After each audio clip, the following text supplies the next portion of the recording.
Voltaire. Contra el fanatismo religioso. Más libros en audio en www.bibliotecaenaudio.com. Sobre si la tolerancia es peligrosa y en qué pueblos es practicada.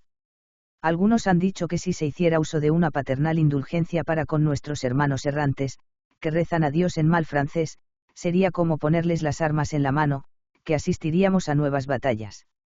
Lo ignoro, porque no soy profeta, pero me parece que no es razonar consecuentemente el decir, esos hombres se han sublevado cuando les he tratado mal, luego se sublevarán si les trato bien. Osaré tomarme la libertad de invitar a los que están al frente del gobierno, y a los que están destinados a cargos elevados, a que se sirvan examinar con detenimiento si en efecto hay que temer que la dulzura produzca las mismas revueltas que ha hecho nacer la crueldad, si lo que ha sucedido en determinadas circunstancias tiene que suceder en otras, acaso son las épocas, la opinión, las costumbres siempre las mismas. Los hugonotes, sin duda, se han embriagado de fanatismo, y manchado de sangre como nosotros, pero la generación presente es tan bárbara como sus padres. La época, la razón que ha hecho tantos progresos, los buenos libros, la templanza de la sociedad no han penetrado nada en quienes conducen el espíritu de esos pueblos. Y no nos damos cuenta de que casi toda Europa ha cambiado de rostro desde hace unos 50 años. El gobierno se ha fortificado por todas partes, mientras que las costumbres se han suavizado. La Policía General, apoyada por fuerzas armadas numerosas y permanentes, no permite además temer el retorno de esos tiempos anárquicos, en los que campesinos calvinistas combatían contra campesinos católicos, reclutados apresuradamente entre las siembras y las siegas. A otros tiempos, otros cuidados. Hoy sería absurdo diezmar la Sorbona porque en otros tiempos presentara un requerimiento para que se quemase en la hoguera a la doncella de Orleans, porque declarase a Enrique III desprovisto del derecho a reinar, porque lo excomulgase, porque proscribiera al gran Enrique IV. No se buscará, sin duda, a los otros cuerpos del reino que cometieron los mismos excesos en esos tiempos de frenesí.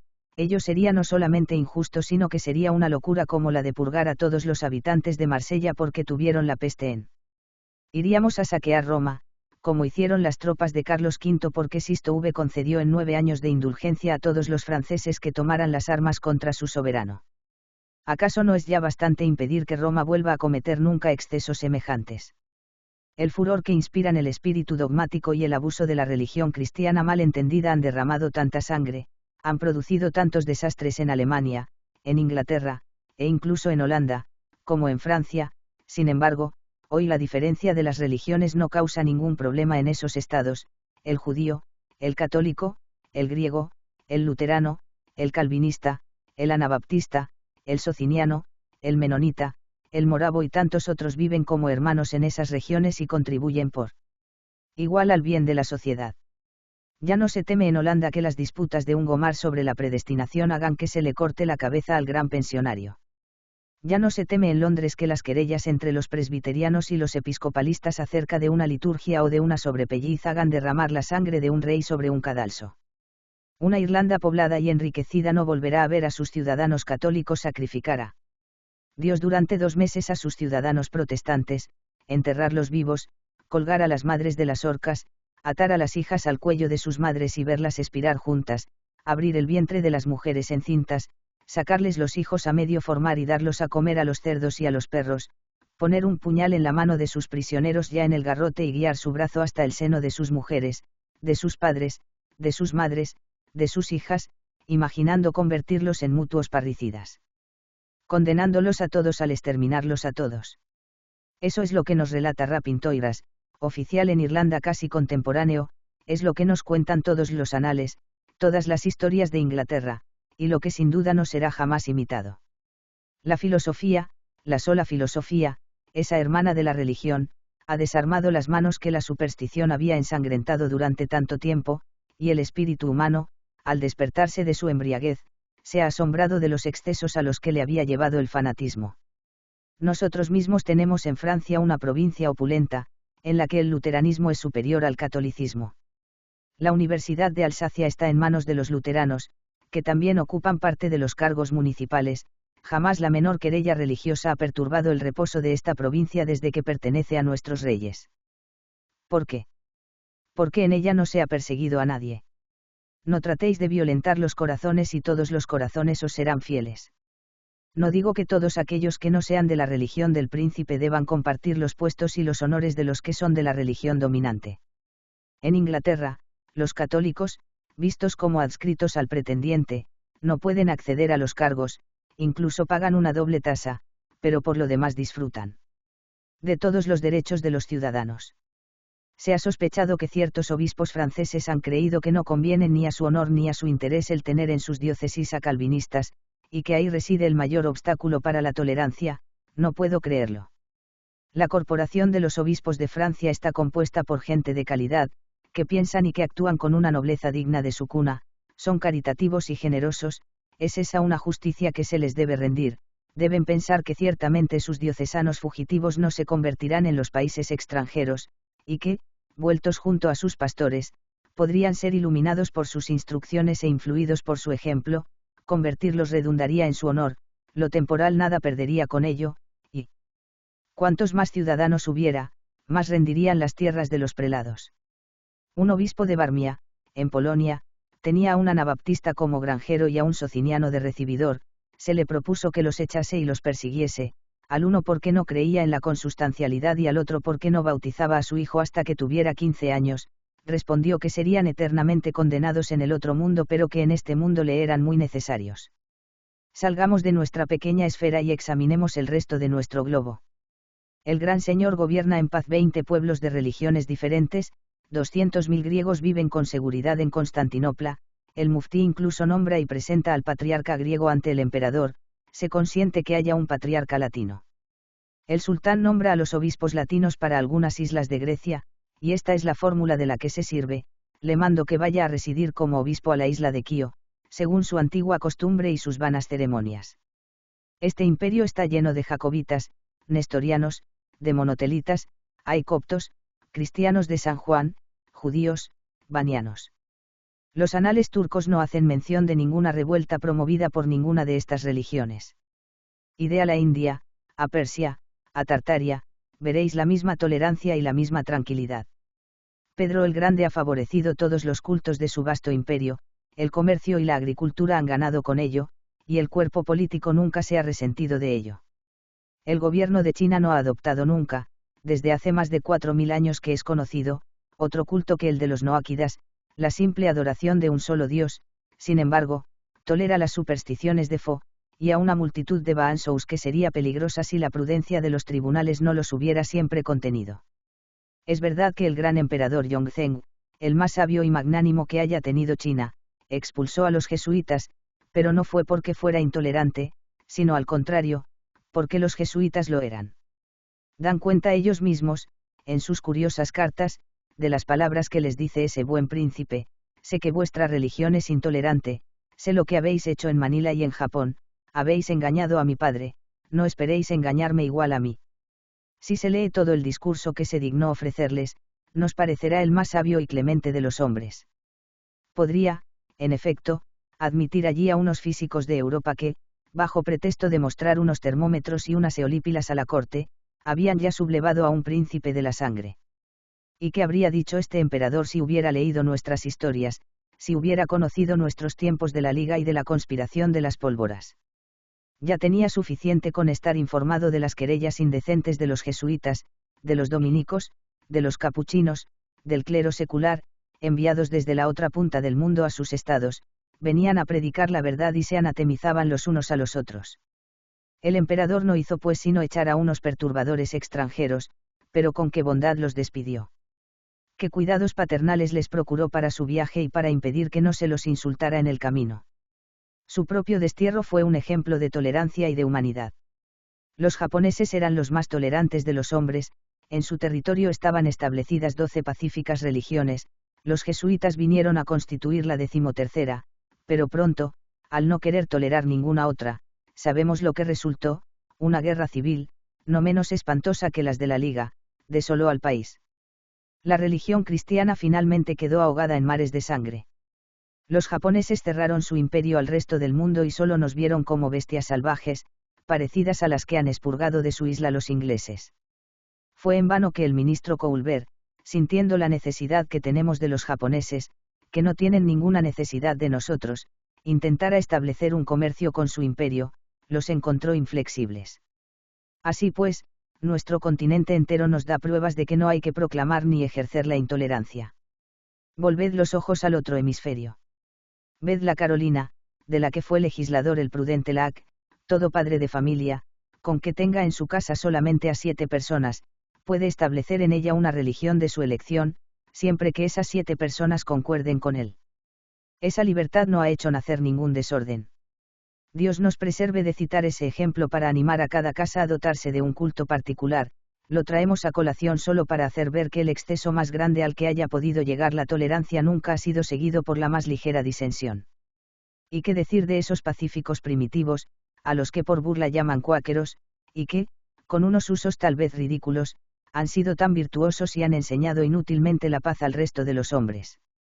Viven en Pensilvania y son 100.000, la discordia y la controversia son ignoradas en la feliz patria que se han dado, y el solo nombre de su ciudad de Filadelfia, que les recuerda en todo momento que los hombres son hermanos, es el ejemplo y la vergüenza de los pueblos que aún no conocen la tolerancia. En fin, esa tolerancia no ha alentado nunca una guerra civil, la intolerancia ha cubierto la tierra de masacres. Júzguese ahora entre estas dos rivales, entre la madre que quiere que se degüelle a su hijo y la madre que lo cede con tal de que viva. No hablo aquí más que del interés de las naciones, y respetando, como debo, la teología, no contemplo en este artículo sino el bien físico y moral de la sociedad. Suplico a todo lector imparcial que sopese estas verdades, que las rectifique y que las extienda. Los lectores atentos, que se comunican sus pensamientos, van siempre más lejos que el autor. Sobre cómo puede ser admitida la tolerancia. Me atrevo a suponer que un ministro ilustrado y magnánimo, un prelado humano y prudente, un príncipe que sabe que su interés reside en el gran número de sus súbditos, y su gloria en la felicidad de éstos, se dignan poner sus ojos sobre este escrito informe y defectuoso, deficiencias que suple con sus propias luces, y se dicen a sí mismos, qué riesgo correría si viera la tierra cultivada y ornada por más manos laboriosas, aumentados los tributos, el Estado más floreciente. Alemania sería un desierto cubierto de osamentas de católicos, evangélicos, reformados, anabaptistas, degollados los unos por los otros, si finalmente la paz de Westfalia no hubiera procurado la libertad de conciencia. Nosotros tenemos judíos en Burdeos, en Metz, en Alsacia, tenemos luteranos, molinistas, jansenistas, no podemos soportar y convivir con los calvinistas más o menos en las mismas condiciones que los católicos son tolerados en Londres. Cuantas más sectas hay, menos peligrosa es cada una de ellas, la multiplicidad las debilita, todas son reprimidas por leyes justas, que defienden las asambleas tumultuosas, las injurias, las sediciones, y que están siempre en vigor por la fuerza coactiva. Sabemos que varios cabezas de familia que han amasado grandes fortunas en países extranjeros se aprestan a retornar a su patria, no piden otra cosa que la protección de la ley natural, la validez de sus matrimonios, la certeza de la situación de sus hijos, el derecho de heredar a sus padres, la franquicia de sus personas, nada de templos públicos, nada del derecho a cargos municipales, a dignidades, los católicos no las tienen ni en Londres ni en muchos otros países. No se trata ya de conceder privilegios inmensos, o puestos seguros a una facción, sino de dejar vivir a un pueblo pacífico, de suavizar edictos en otros tiempos quizá necesarios pero que ya no lo son. No nos corresponde indicar a un ministerio lo que debe hacer, basta con implorarle en favor de los infortunados. ¿Cuántos medios para hacerlos útiles, para impedir que sean peligrosos alguna vez? La prudencia del ministerio y del consejo, apoyada por la fuerza, encontrará con facilidad esos medios, que tantas otras naciones emplean tan felizmente. Todavía quedan fanáticos entre el populacho calvinista, pero nos consta que hay más entre el populacho convulsionario. La hez de los insensatos de Saint Médard no cuenta ya nada para la nación, la de los profetas calvinistas está aniquilada. El gran medio para disminuir el número de maníacos, si quedan, es el de dejar esa enfermedad del espíritu al régimen de la razón, que ilustra lenta pero infaliblemente a los hombres. Esa razón es dulce, es humana, inspira la indulgencia, ahoga la discordia, reafirma la virtud, rinde amable la obediencia a las leyes, más todavía que la fuerza que las mantiene. Y valoraremos en algo el ridículo atribuido por todas las gentes de bien al entusiasmo. Ese ridículo es una poderosa barrera contra las extravagancias de todos los sectarios. Los tiempos pasados son como si nunca hubieran sido. Es preciso siempre partir del punto en el que se está, y al que han accedido ya las naciones. Hubo un tiempo en el que se creyó obligado a emitir decretos contra quienes enseñaban una doctrina contraria a las categorías de Aristóteles, al horror al vacío, a las quintaesencias, y al universal por parte de la cosa. Tenemos en Europa más de 100 volúmenes de jurisprudencia sobre la brujería, y sobre la manera de distinguir a los falsos brujos de los verdaderos. La excomunión de los saltamontes, y de los insectos nocivos para las cosechas, ha estado muy en uso y subsiste todavía en muchos rituales.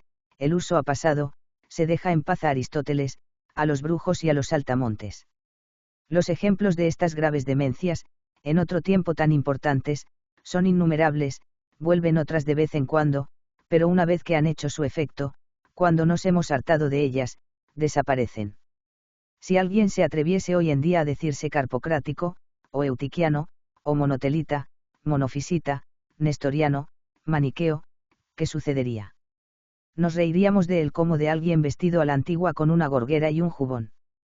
La nación comenzaba a entreabrir los ojos cuando los jesuitas Letelier y Doucin fabricaron la bula Unigenitus, que enviaron a Roma. Creyeron estar todavía en aquellos tiempos de ignorancia, en los que los pueblos adoptaban sin examen las aserciones más absurdas. Se atrevieron a proscribir esta proposición, que es de una verdad universal en todos los casos y en todos los tiempos. El temor a una excomunión injusta no debe impedir en absoluto cumplir con el deber, era proscribir la razón, las libertades de la Iglesia galicana y el fundamento de la moral, era decir a los hombres, Dios os ordena que no cumpláis nunca con vuestro deber si ello os hace que temáis a la injusticia. Nunca se ha ofendido al sentido común más descaradamente. Los consultores de Roma no se cuidaron de ello. Se persuadió a la curia de Roma de que esta bula era necesaria y que la nación la deseaba, fue firmada, sellada y enviada, y ya conocemos las consecuencias. Ciertamente, si se hubieran previsto, se habría mitigado la bula. Las disputas fueron vivas, la prudencia y la bondad del rey finalmente las apaciguaron. Sucede lo mismo con buena parte de los puntos que nos separan de los protestantes. Hay algunos que no tienen ninguna consecuencia, hay otros más graves, pero sobre los cuales el furor de la disputa se ha amortiguado tanto que los mismos protestantes no predican hoy la controversia en ninguna de sus iglesias. Es por tanto este tiempo de hastío, de saciedad, o más bien de razón, el que podemos aprovechar como época y testimonio de la tranquilidad pública. La controversia es una enfermedad epidémica en su fase final, y esta peste, de la que estamos curados, no pide otra cosa que un régimen suave. En definitiva, el interés del Estado es que los hijos expatriados vuelvan con modestia a la casa de su padre. La humanidad lo requiere, la razón lo aconseja y la política no puede asustarse por ello. Sobre si la intolerancia es de derecho natural y de derecho humano. El derecho natural es el que la naturaleza indica a todos los hombres. Habéis criado a vuestro hijo, os debe respeto como padre y reconocimiento como benefactor. Tenéis derecho a los productos de la tierra que habéis cultivado con vuestras manos, habéis hecho y recibido una promesa, debe ser cumplida. El derecho humano no puede fundarse en ningún caso sino sobre ese derecho de la naturaleza, y el gran principio, el principio universal de uno y otro derecho, se extiende por toda la tierra. No hagas lo que no quisieras que te hagan a ti. Pues no se ve cómo, siguiendo ese principio, un hombre pudiera decir a otro, cree lo que yo creo y que tú no puedes creer, o perecerás. Eso es lo que se dice en España, en Portugal, en Goa. En algunos otros países se contentan ahora con decir, cree o te aborrezco, cree o te haré todo el mal que pueda. Monstruo, no tienes mi religión, luego no tienes religión alguna, tienes que ser el horror de tus vecinos, de tu ciudad, de tu provincia. Si fuera de derecho humano conducirse de ese modo, sería preciso que el japonés detestara al chino, el cual execraría al siamés, este perseguiría a los gagáridas, que se lanzarían sobre los habitantes del Indo, un mongol arrancaría el corazón al primer malabar que encontrase, el malabar podría degollar al persa, el cual podría masacrar al turco, y todos juntos se arrojarían sobre los cristianos, que durante tanto tiempo se han devorado los unos a los otros. El derecho a la intolerancia es por tanto absurdo y bárbaro, es el derecho de los tigres, y es mucho más horrible, pues los tigres no desgarran sino para comer, y nosotros nos hemos exterminado por unos párrafos. Sobre si la tolerancia fue conocida por los griegos. Los pueblos de los que la historia nos ha dado unos débiles conocimientos han visto todos ellos sus diferentes religiones como nudos que los unían, era una asociación del género humano. Había una especie de derecho de hospitalidad entre los dioses, así como entre los hombres. Un extranjero que llegaba a una ciudad comenzaba por adorar a los dioses del país, no dejaba de venerar a los mismos dioses de sus enemigos. Los troyanos elevaban oraciones a los dioses que luchaban a favor de los griegos. Alejandro fue a consultar, en los desiertos de Libia, al dios Amón, al que los griegos dieron el nombre de Zeus y los latinos de Júpiter, aunque unos y otros tuviesen a su Júpiter y su Zeus en su país. Cuando se asediaba una ciudad, se hacía un sacrificio y se rezaba a los dioses de esa ciudad, para volverlos a su favor. Así, incluso en medio de la guerra, la religión unía a los hombres, y suavizaba a veces sus furores, si bien en ocasiones les ordenaba acciones inhumanas y horribles.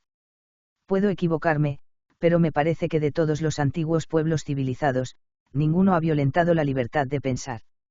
Todos tenían una religión, pero me parece que la utilizaban con los hombres como con sus dioses, todos reconocían a un Dios supremo, pero le asociaban una cantidad prodigiosa de divinidades inferiores, solamente tenían un culto, pero permitían una multitud de sistemas particulares. A los griegos, por ejemplo, por religiosos que fueran, les parecía bien que los epicúreos negasen la providencia y la existencia del alma. No hablo de otras sectas, que vulneraban las sanas ideas que se deben tener del ser creador, y que todas ellas eran toleradas. Sócrates, que fue quien más se aproximó al conocimiento del creador, se dice que penó por ello y murió mártir de la divinidad, es el único a quien los griegos hicieron morir por sus opiniones. Si esa fue, en efecto, la causa de su condena, ello no redunda en honor de la intolerancia, puesto que solo se castigó al único que rendía gloria a Dios y se honró a todos aquellos que daban las nociones más indignas de la divinidad. Los enemigos de la tolerancia no deben, en mi opinión, valerse del odioso ejemplo de los jueces de Sócrates. Es evidente, por lo demás, que fue víctima de un partido furioso animado contra él. Se había procurado enemigos irreconciliables entre los sofistas, los oradores, los poetas, que enseñaban en las escuelas, e incluso entre los preceptors que cuidaban de los niños de familias distinguidas. Él mismo confiesa en su discurso, que nos ha transmitido Platón, que iba de casa en casa para demostrar a esos preceptors que no eran más que unos ignorantes, esa conducta no era digna de alguien a quien un oráculo había declarado el más sabio de los hombres. Se incitó contra él a un sacerdote y a un consejero de los 500, que lo acusaron, confieso que no sé exactamente de qué, pues no veo sino vaguedad en su apología, se le hace decir en general que se le imputaba haber inspirado a los jóvenes unas máximas contra la religión y el gobierno.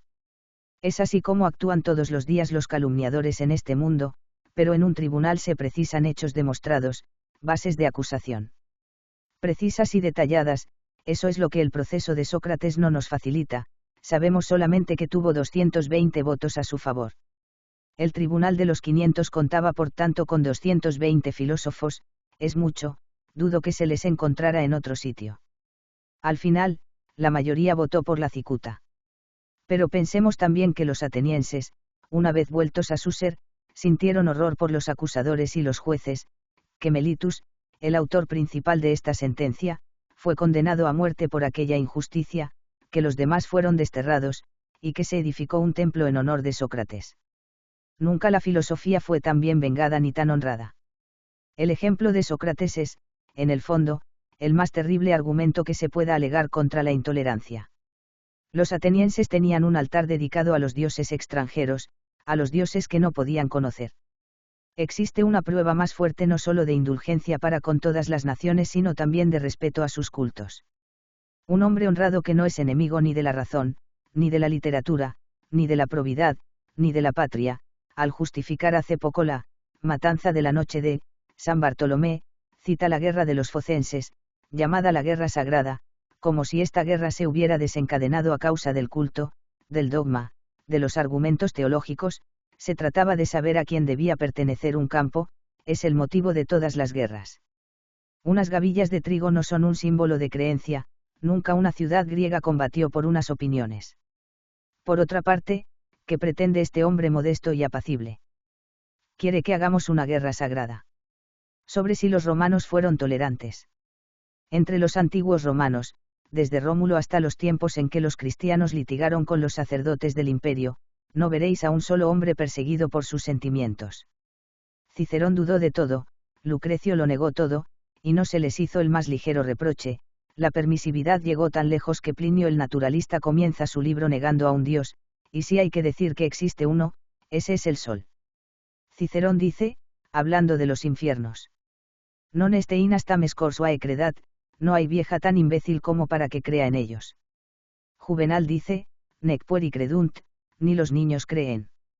En Roma se cantaba en el teatro, post mortem nihil est, ipsa que mors nihil, no hay nada después de la muerte misma no es nada.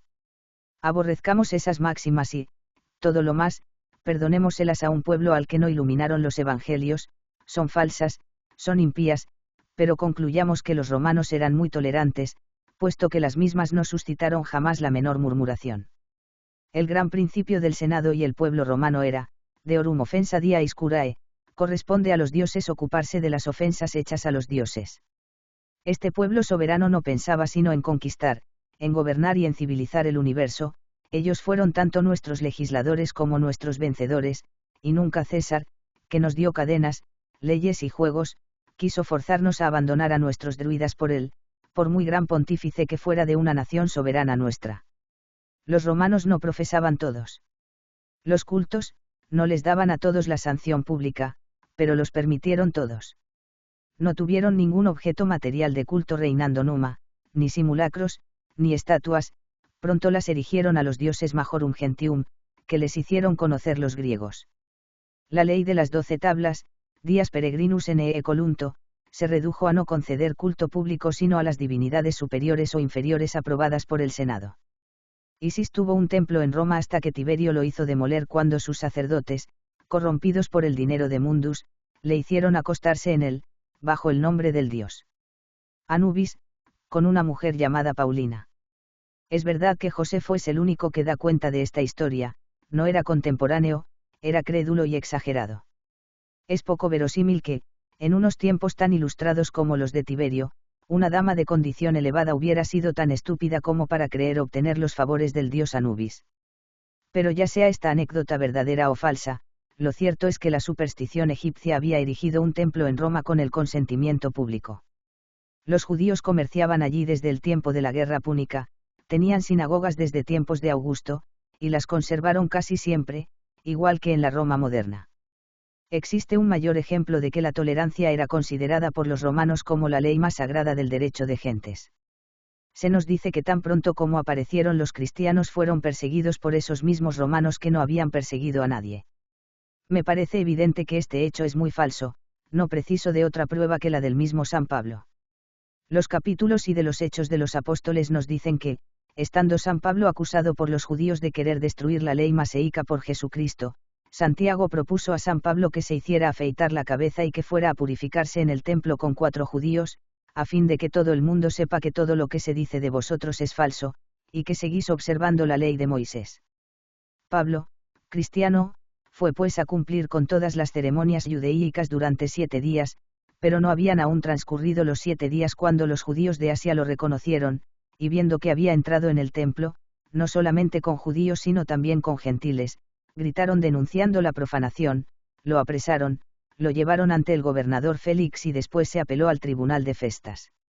Una multitud de judíos pidió su muerte. Festas les respondió, no es costumbre de los romanos condenar a un hombre antes de que el acusado tenga ante sí a sus acusadores y que se le haya dado la libertad de defenderse. HCH. Esas palabras son tanto más notables en este magistrado romano cuanto que parecía no tener ninguna consideración por San Pablo y no haber sentido por él sino desprecio, cegado por las falsas luces de su razón, lo tomó por loco, llegó a decirle que era un demente, multae te litterae ad insaniam convertunt. HCH. Festas no escuchó por tanto sino a la equidad de la ley romana, dando su protección a un desconocido al que no podía apreciar. He aquí que el propio Espíritu Santo declara que los romanos no eran perseguidores, y que eran justos. No fueron los romanos los que se sublevaron contra San Pablo, fueron los judíos. Santiago, hermano de Jesús, fue lapidado por orden de un judío saduceo, y no de un romano, fueron los judíos los que lapidaron a San Esteban, y cuando San Pablo guardaba los mantos de sus ejecutores, ciertamente que no lo hacía como ciudadano romano. Sin duda, los primeros cristianos no tenían nada que dirimir con los romanos, no tenían más enemigos que los judíos, de los que comenzaban a separarse. Sabemos cuán implacable es el odio que albergan los sectarios hacia los que abandonan su secta. Hubo tumulto, sin duda, en las sinagogas de Roma. Suetonio dice, en la vida de Claudio, Judaeos impulsore Christo o asidue tumultuantes Roma expulit. Se equivocaba al decir que era por instigación de Cristo, no podía estar instruido acerca de los detalles de un pueblo tan despreciado en Roma como lo era el pueblo judío, pero no se equivocaba sobre el motivo de aquellas querellas. Suetonio escribía bajo el imperio de Adriano, en el siglo II, a ojos de los romanos, los cristianos no se distinguían entonces de los judíos. El pasaje de Suetonio hace ver que los romanos, lejos de oprimir a los primeros cristianos, oprimían por entonces a los judíos, que eran sus perseguidores. Querían que la sinagoga de Roma tuviera con sus hermanos separados la misma indulgencia que el Senado tenía con ella, y los judíos expulsados volvieron poco después, incluso alcanzaron honores de los que estaban excluidos por las leyes, nos lo cuentan Dian Casio y Ulpiano. Es posible que después de la destrucción de Jerusalén los emperadores prodigaran dignidades a los judíos y que persiguieran, entregaran a los verdugos y a las fieras a unos cristianos a los que veían como una secta de los judíos. Se dice que Nerón los persiguió. Tácito nos enseña que fueron acusados del incendio de Roma y que se les abandonó al furor del pueblo. ¿Se trataba en tal acusación de su creencia? Sin duda que no. Diríamos que los chinos que fueron degollados por los holandeses hace algunos años en los suburbios de Bateivia fueron inmolados a la religión. Por muchas ganas que haya de equivocarse, es imposible atribuir a la intolerancia el desastre que padecieron, reinando Nerón, unos cuantos desgraciados semijudíos y semicristianos. Más libros en audio en www.bibliotecaenaudio.com. Sobre los mártires. Después de eso hubo mártires cristianos. Es bien difícil saber con precisión por qué razones esos mártires fueron condenados, pero me atrevo a creer que ninguno lo fue, bajo los primeros Eisars, solamente por su religión, se toleraban todas, como entonces se hubiera podido buscar y perseguir a hombres oscuros, que tenían un culto particular, en un tiempo en que se permitían todas las demás. Los titás, los trajanos, los antoninous, los decios no eran unos bárbaros, puede imaginarse que solo privasen a los cristianos de una libertad de la que disfrutaba toda la tierra.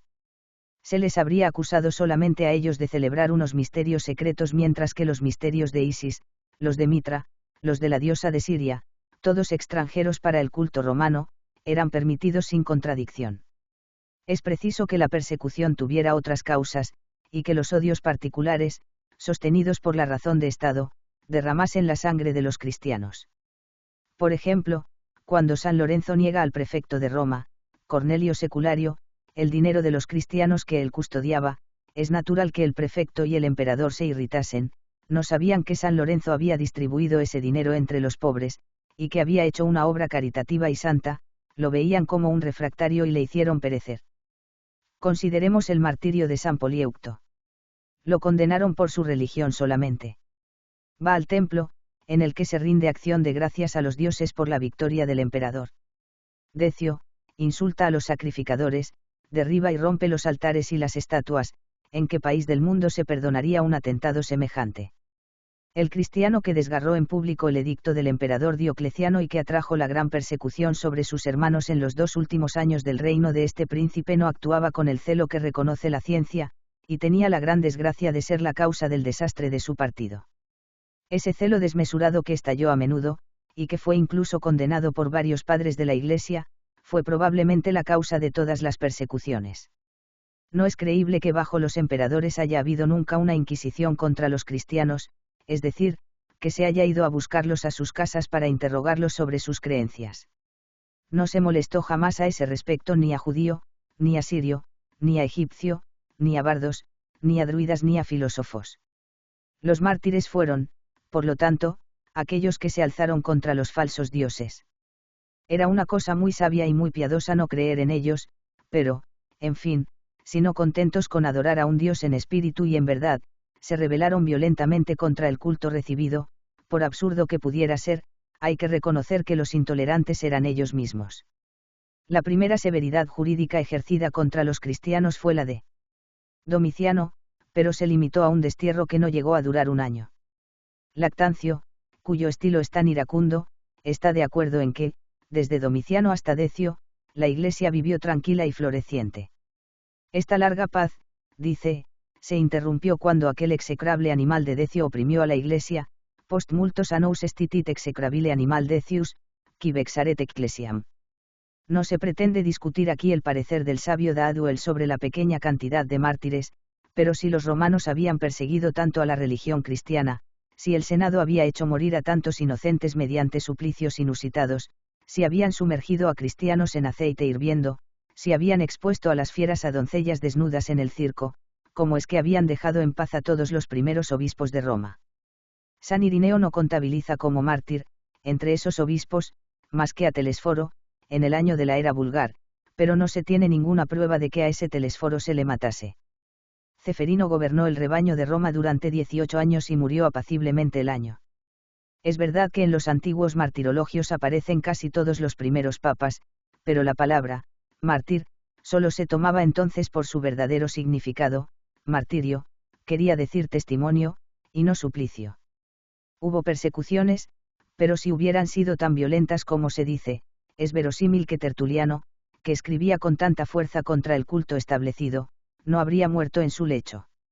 Es bien sabido que los emperadores no leyeron su apologética, que un escrito oscuro, compuesto en África, no llega hasta aquellos que tienen a su cargo el gobierno del mundo, pero debió de conocerse por aquellos que estaban próximos al procónsul de África, debió de suscitar mucho odio contra su autor, y sin embargo, no sufrió ningún martirio.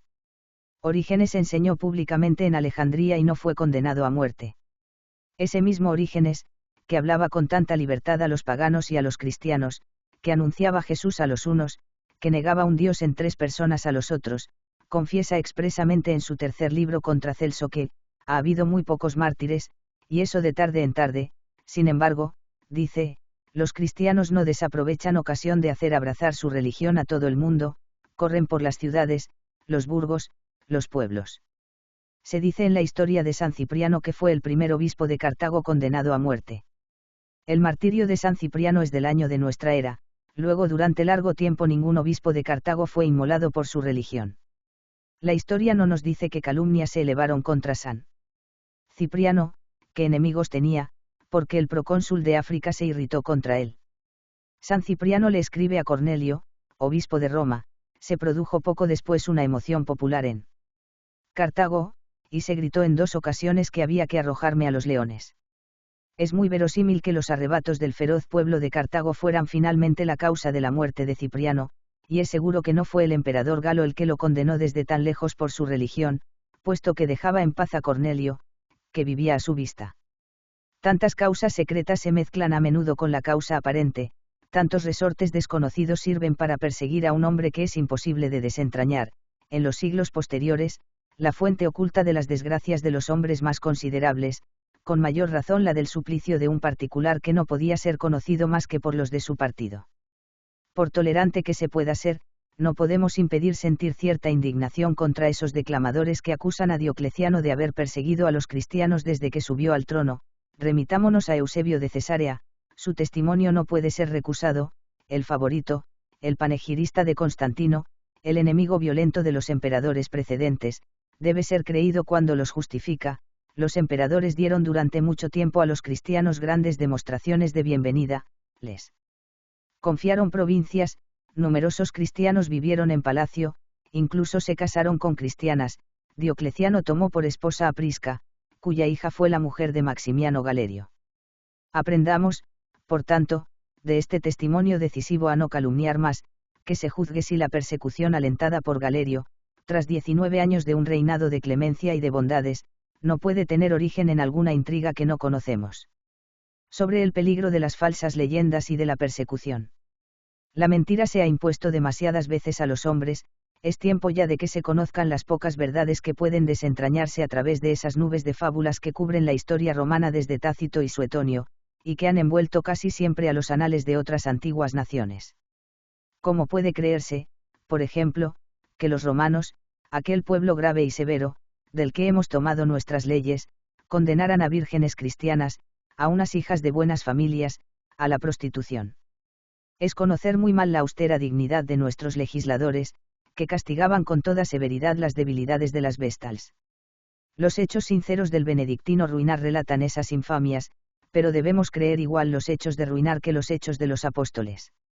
Esos hechos sinceros cuentan, según Jean Boyand, que había en la ciudad de Ansira 7 vírgenes cristianas, de alrededor de 70 años cada una, a las que el gobernador Teodecto condenó a pasar por las manos de los jóvenes de la ciudad, pero que a esas vírgenes, habiendo sido respetadas como era de esperar, las obligó a servir desnudas en los misterios de Diana, a los que, sin embargo, no se asistía nunca más que con un velo.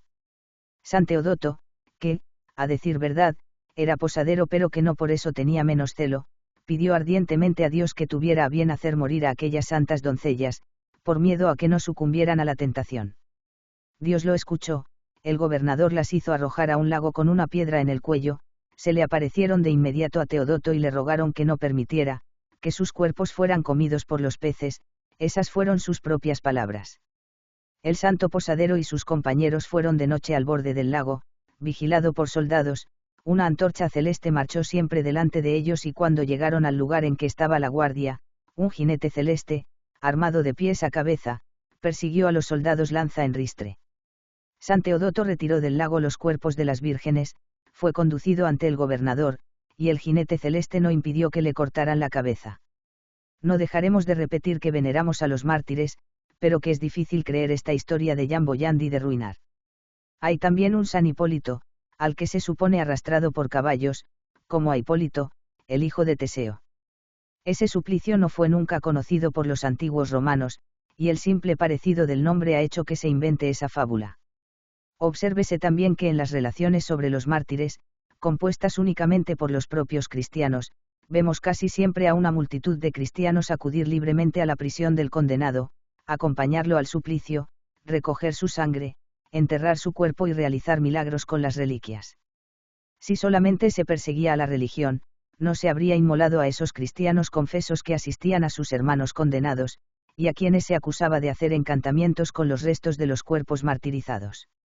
No se les habría tratado como hemos tratado nosotros a los valdenses, a los albigenses, a los husitas, a las diferentes sectas protestantes.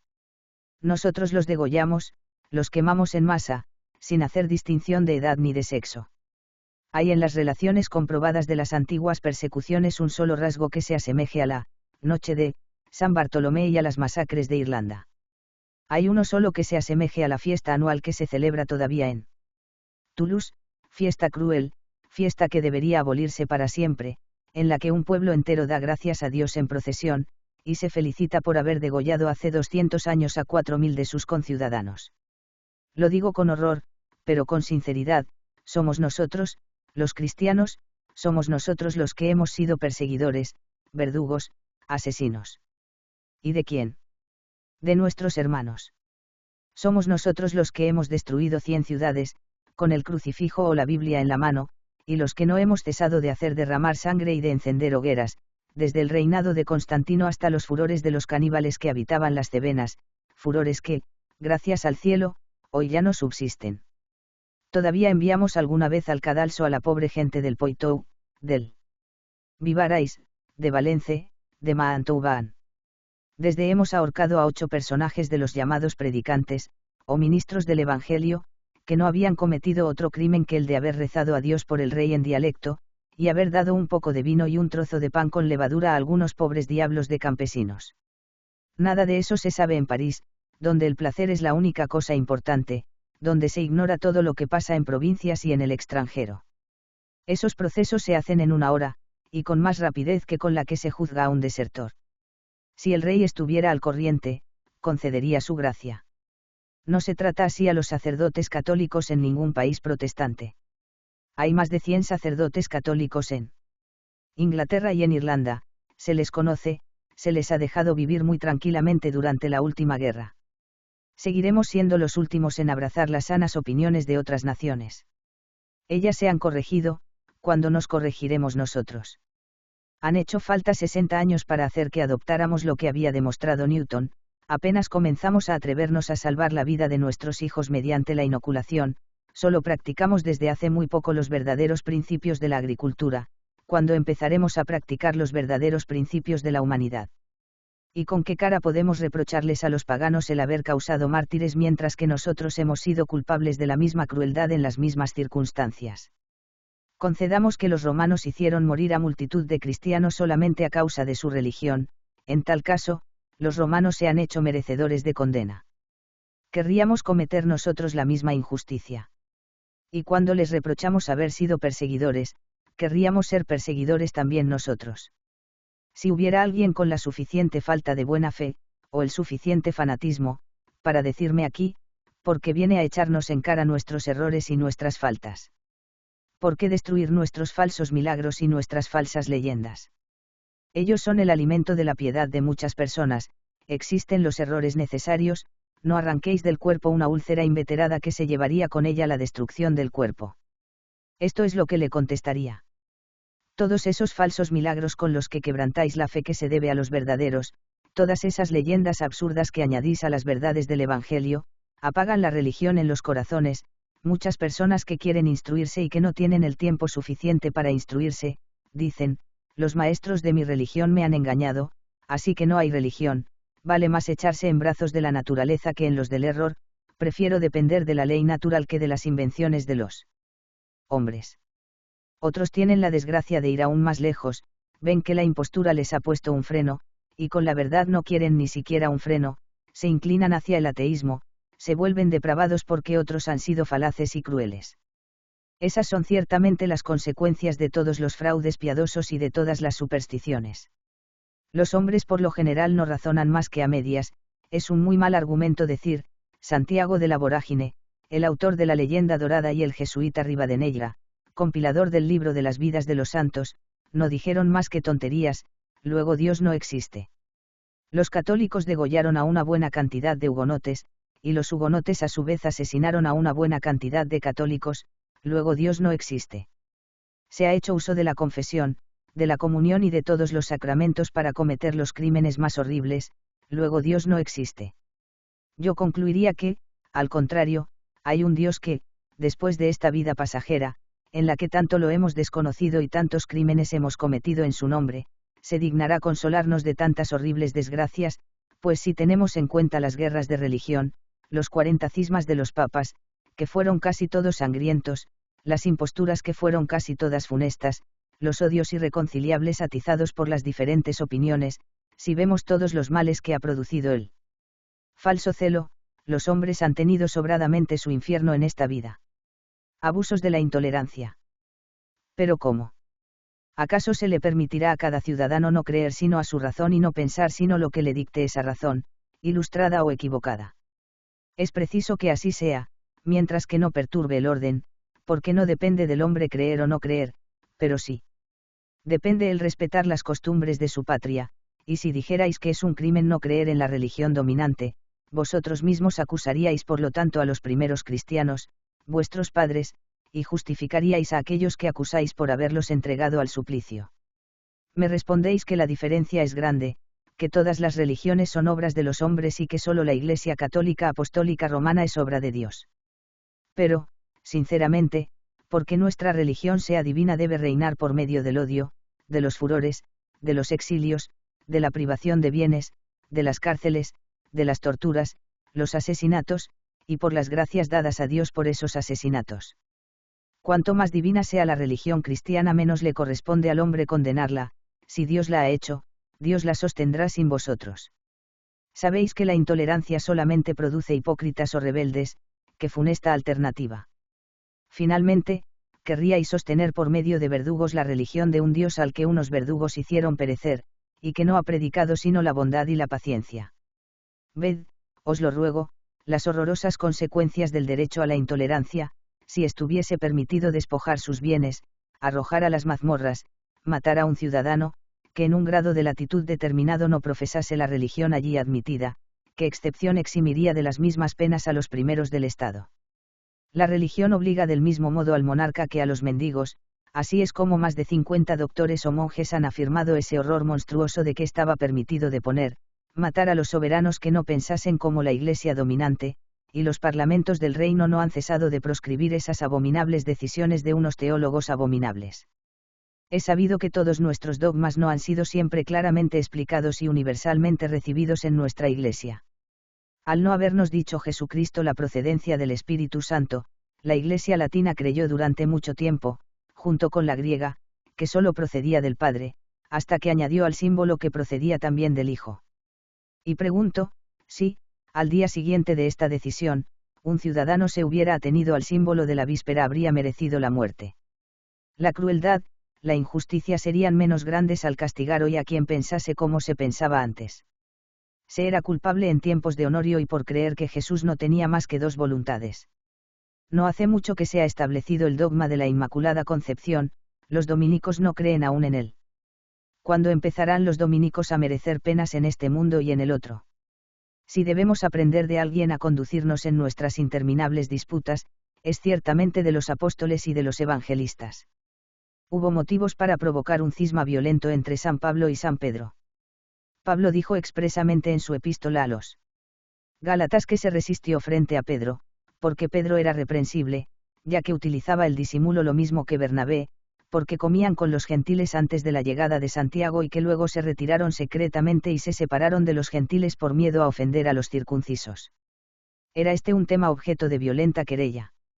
Se trataba de saber si los nuevos cristianos se judaizarían o no. San Pablo llegó en aquel tiempo a ofrecer sacrificios en el templo de Jerusalén. Se sabe que los 15 primeros obispos de Jerusalén fueron judíos circuncisos, que observaban el sábado y se abstenían de las carnes prohibidas. Un obispo español o portugués que se hiciera circuncidar y que observara el sábado sería quemado en un auto de fe. Sin embargo, la paz no fue alterada por este asunto fundamental, ni entre los apóstoles ni entre los primeros cristianos. Si los evangelistas se hubieran parecido a los escritores modernos, habrían dispuesto de un campo bien vasto para combatir los unos contra los otros. San Mateo cuenta 28 generaciones desde David hasta Jesús. San Lucas cuenta 41, y esas generaciones son absolutamente diferentes. Sin embargo, no se observa que se entable disensión alguna entre los discípulos acerca de esas contrariedades aparentes, muy bien conciliadas por algunos padres de la Iglesia. La caridad no fue dañada, la paz se conservó. Hay mayor lección para que nos toleremos en nuestras disputas y nos humillemos ante todo aquello que no entendemos. San Pablo, en su epístola a algunos judíos de Roma convertidos al cristianismo, emplea todo el final del capítulo 3 en decir que solo la fe glorifica, y que las obras no justifican a nadie. Santiago, por el contrario, en su epístola a las 12 tribus dispersas por toda la tierra, en el capítulo 2, no para de decir que no se puede uno salvar si no es por las obras. He ahí lo que ha separado entre nosotros a las dos grandes comuniones, y que en absoluto dividió a los apóstoles. Si la persecución contra aquellos con quienes disputamos fuese una acción santa, hay que admitir que aquel que hubiera hecho matar a más herejes sería el santo más grande del paraíso. ¿Qué impresión causaría un hombre que se hubiera contentado con despojar a sus hermanos y arrojarlos a los calabozos, comparado con un fanático que hubiera masacrado a centenares de ellos en la noche de San Bartolomé? El sucesor de San Pedro y su consistorio no pueden errar, aprobaron, celebraron, consagraron la acción de la noche de San Bartolomé, luego esa acción era bien santa, luego entre dos asesinos iguales en su piedad el que hubiera despanzurrado a 24 mujeres hugonotes preñadas debe ser glorificado el doble que aquel que no hubiera despanzurrado más que a 12, por la misma razón, los fanáticos de las Cevenas debían creer que serían glorificados en proporción con el número de sacerdotes, religiosos y mujeres católicas que degollasen. Extraños títulos son esos para la gloria eterna. Extrema tolerancia de los judíos. Como hemos visto, bajo Moisés, bajo los jueces, bajo los reyes, hay siempre ejemplos de tolerancia. Aún más. Moisés dice varias veces en el libro del Éxodo, que Dios castiga a los padres en los hijos, hasta la 4ª generación. Esta amenaza era necesaria en un pueblo al que Dios no había revelado ni la inmortalidad del alma, ni las penas y las recompensas en la otra vida. Estas verdades no le fueron anunciadas ni en el Decálogo ni en ninguna ley del Levítico y del Deuteronomio. Existían los dogmas de los persas, de los babilonios, de los egipcios, de los griegos, de los cretenses, pero no constituían en absoluto la religión de los judíos. Moisés no dijo, honra a tu padre y a tu madre si quieres ir al cielo, sino, honra a tu padre y a tu madre para que vivas mucho tiempo en la tierra. Solo los amenaza con males corporales, con la sarna seca, con la sarna purulenta, con úlceras malignas en las rodillas y en las piernas, con exponerse a la infidelidad de las mujeres, con préstamos usureros de los extranjeros y no poder prestar con usura, con morir de hambre y con verse obligados a comerse a sus hijos, pero en ningún caso les dice que sus almas inmortales padecerán tormentos después de la muerte o gozarán de la felicidad. Dios, que conducía él mismo a su pueblo, castigaba a éste o lo recompensaba inmediatamente después de sus buenas o de sus malas acciones. Todo era temporal, y esa es la prueba que aporta el sabio obispo Wour Bartan para demostrar que la ley de los judíos era divina, porque al ser su rey el mismo Dios, y al hacer justicia inmediatamente después de la transgresión o de la obediencia, no tenía necesidad de revelarles una doctrina que reservaba para los tiempos en que ya no gobernaría a su pueblo. Los que, por ignorancia, pretenden que Moisés enseñaba la inmortalidad del alma privan al Nuevo Testamento de una de sus grandes ventajas sobre el Antiguo. Consta que la ley de Moisés solo anunciaba castigos temporales hasta la cuarta generación.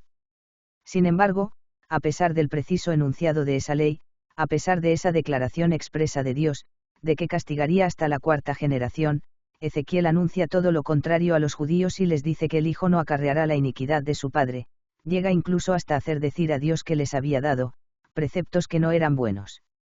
No por ello dejó de incorporarse el libro de Ezequiel al canon de los autores inspirados por Dios. Es verdad que la sinagoga no permitía su lectura hasta la edad de 30 años, como nos dice San Jerónimo, pero era por temor a que la juventud abusara de las imágenes demasiado naturalistas que hay en los capítulos y sobre el libertinaje de las dos hermanas Olla y Oliva. En una palabra, su libro fue aceptado siempre, a pesar de su formal contradicción con Moisés. Finalmente, cuando la inmortalidad del alma fue un dogma aceptado, lo que probablemente comenzó en tiempos de la cautividad de Babilonia, la secta de los saduceos persistió en la creencia de que no había ni penas ni recompensas después de la muerte, y que la facultad de sentir y de pensar moría con nosotros, como la fuerza activa, la facultad de andar y de digerir. Negaban la existencia de los ángeles. Diferían mucho más del resto de los judíos de lo que los protestantes difieren de los católicos, no por ello dejaron de permanecer en la comunión de los judíos, hubo incluso grandes sacerdotes de su secta. Los fariseos creían en la fatalidad y en la metempsicosis. Los esenios creían que las almas de los justos iban a las islas afortunadas, y las de los malos a una especie de Tartaria. No hacían sacrificios, se reunían en una sinagoga particular. En una palabra, si se quiere examinar el judaísmo de cerca, nos asombraría encontrar la mayor tolerancia en medio de los más bárbaros horrores. Es una contradicción, es cierto, casi todos los pueblos se han gobernado con contradicciones. Feliz aquella que aporta costumbres dulces cuando se tienen leyes sangrientas. Sobre si la intolerancia ha sido enseñada por Jesucristo. Veamos ahora si Jesucristo ha establecido leyes sanguinarias, si ha ordenado la intolerancia, si hizo construir los calabozos de la Inquisición, si instituyó los verdugos de los autos de fe. Si no me equivoco, hay solo muy pocos pasajes en los evangelios de los que el espíritu perseguidor haya podido inferir que la intolerancia y la coacción son legítimas. Uno es el de la parábola en la que el reino de los cielos es comparado con un rey que invita a unos comensales a la boda de su hijo. Ese monarca les envía a sus servidores para decirles: he matado a mis bueyes y a mis aves de corral, todo está dispuesto, venid a la boda. Mt. Sin preocuparse de la invitación, unos se van a sus casas de campo, otros a atender su negocio, otros ultrajan a los servidores del rey y los matan. El rey manda a sus ejércitos contra esos asesinos y destruye su ciudad, envía a su gente a los caminos más transitados para convidar al festín a toda la gente que encuentren, a uno de ellos que se sienta a la mesa sin haberse puesto la ropa nupcial, se le carga de cadenas y se le arroja a las tinieblas exteriores. Está claro que según esta alegoría, al no referirse más que al reino de los cielos, con toda seguridad ningún hombre debe asignarse el derecho de amarrar o de encerrar a su vecino si viniera a cenar a su casa sin vestir un atuendo de bodas conveniente, y en la historia no conozco a ningún príncipe que haya hecho ahorcar a un cortesano por un motivo semejante. Tampoco hay que temer que cuando el emperador envíe a sus pajes a los príncipes del imperio para invitarlos a cenar, esos príncipes maten a los pajes. La invitación al festín significa la predicación de la salvación. La muerte de los enviados del príncipe representa la persecución contra aquellos que predican la prudencia y la virtud. La otra parábola es la de un particular que invita a sus amigos a una gran cena y que, cuando está a punto de sentarse a la mesa, envía a su criado a avisarlos. Uno se excusa diciendo que ha comprado una tierra y que va a visitarla. Esta excusa no parece válida, no se va a visitar la tierra de uno durante la noche. Otro dice que ha comprado 5 pares de bueyes y que debe ir a probarlos, comete el mismo error que el otro, no se prueba a los bueyes a la hora de cenar. Un tercero responde que acaba de casarse, y seguramente su excusa es muy aceptable. El padre de familia, encolerizado, hace que acudan a su festín los ciegos y los cojos, y viendo que quedan todavía asientos vacíos dice a su criado, ve a los grandes caminos y a los límites de las fincas y obliga a la gente a entrar en mi casa. Es verdad que no se dice expresamente que esta parábola sea una figuración del reino de los cielos. Se ha abusado demasiado de esas palabras, oblígalos a entrar, pero salta a la vista que un solo criado no puede obligar por la fuerza a toda la gente que encuentre a ir a cenar a casa de su amo, y, además, unos comensales tan forzados no harían la comida muy agradable. Oblígalos a entrar, no quiere decir otra cosa, según los comentaristas más acreditados, que, suplicad, conjurad, presionad, obtened. ¿Podéis decirme qué relación tiene esa súplica y esa cena con la persecución? El espíritu perseguidor, que abusa de todo, busca también su justificación en la expulsión de los mercaderes del templo y en la legión de demonios enviada desde el cuerpo de un poseso al cuerpo de 2000 animales inmundos. Pero quien no ve que esos dos ejemplos no son otra cosa que una justicia que Dios se digna aplicar a una contravención de la ley. Era faltar al respeto a la casa del Señor convertir su atrio en una lonja de mercaderes. En vano el Sanedrín y los sacerdotes permitían aquel negocio para la comodidad de los sacrificios, el Dios al que hacían sacrificios podía sin duda, aunque oculto bajo la figura humana, destruir esa profanación, podía también castigar a los que introducían en el país rebaños enteros, prohibidos por una ley que él mismo se dignaba observar. Esos ejemplos no tienen la menor relación con las persecuciones sobre el dogma. Es preciso que el espíritu de intolerancia se apoye en muy malas razones, puesto que busca por todas partes los más vanos pretextos. Casi todo el resto de las palabras y los actos de Jesucristo predican la dulzura, la paciencia, la indulgencia. Es el padre de familia que recibe al hijo pródigo, es el obrero que llega a última hora y que es pagado como los demás, es el samaritano caritativo, él mismo justifica a sus discípulos por no ayunar, perdona a la pecadora, se contenta con recomendar fidelidad a la mujer adúltera, se digna incluso condescende con la inocente alegría de los comensales de Caná, quienes ya animados con el vino, piden más, se ofrece a hacer un milagro en su favor, cambiando para ellos el agua en vino. No se indigna ni siquiera con Judas, que debe traicionarlo, ordena a Pedro que no utilice nunca la espada, reprende a los hijos de Zebedeo, quienes, siguiendo el ejemplo de Elías, querían hacer que cayera el fuego del cielo sobre una ciudad que no había querido acogerlo. Finalmente, muere víctima de la envidia. Si se osa comparar lo sagrado con lo profano, y un Dios con un hombre, su muerte, humanamente hablando, tiene mucha relación con la muerte de Sócrates. El filósofo griego pereció por el odio de los sofistas, de los sacerdotes y de los principales del pueblo, el legislador de los cristianos sucumbió al odio de los escribas, de los fariseos y de los sacerdotes. Sócrates pudo evitar la muerte y no lo quiso, Jesucristo se ofreció voluntariamente. El filósofo griego perdonó no solo a sus calumniadores y a sus inicuos jueces, sino que les pidió que trataran un día a sus propios hijos como a él mismo, si estos eran lo bastante afortunados como para merecer su odio, como él, el legislador de los cristianos, infinitamente superior, pidió a su padre que perdonara a sus enemigos.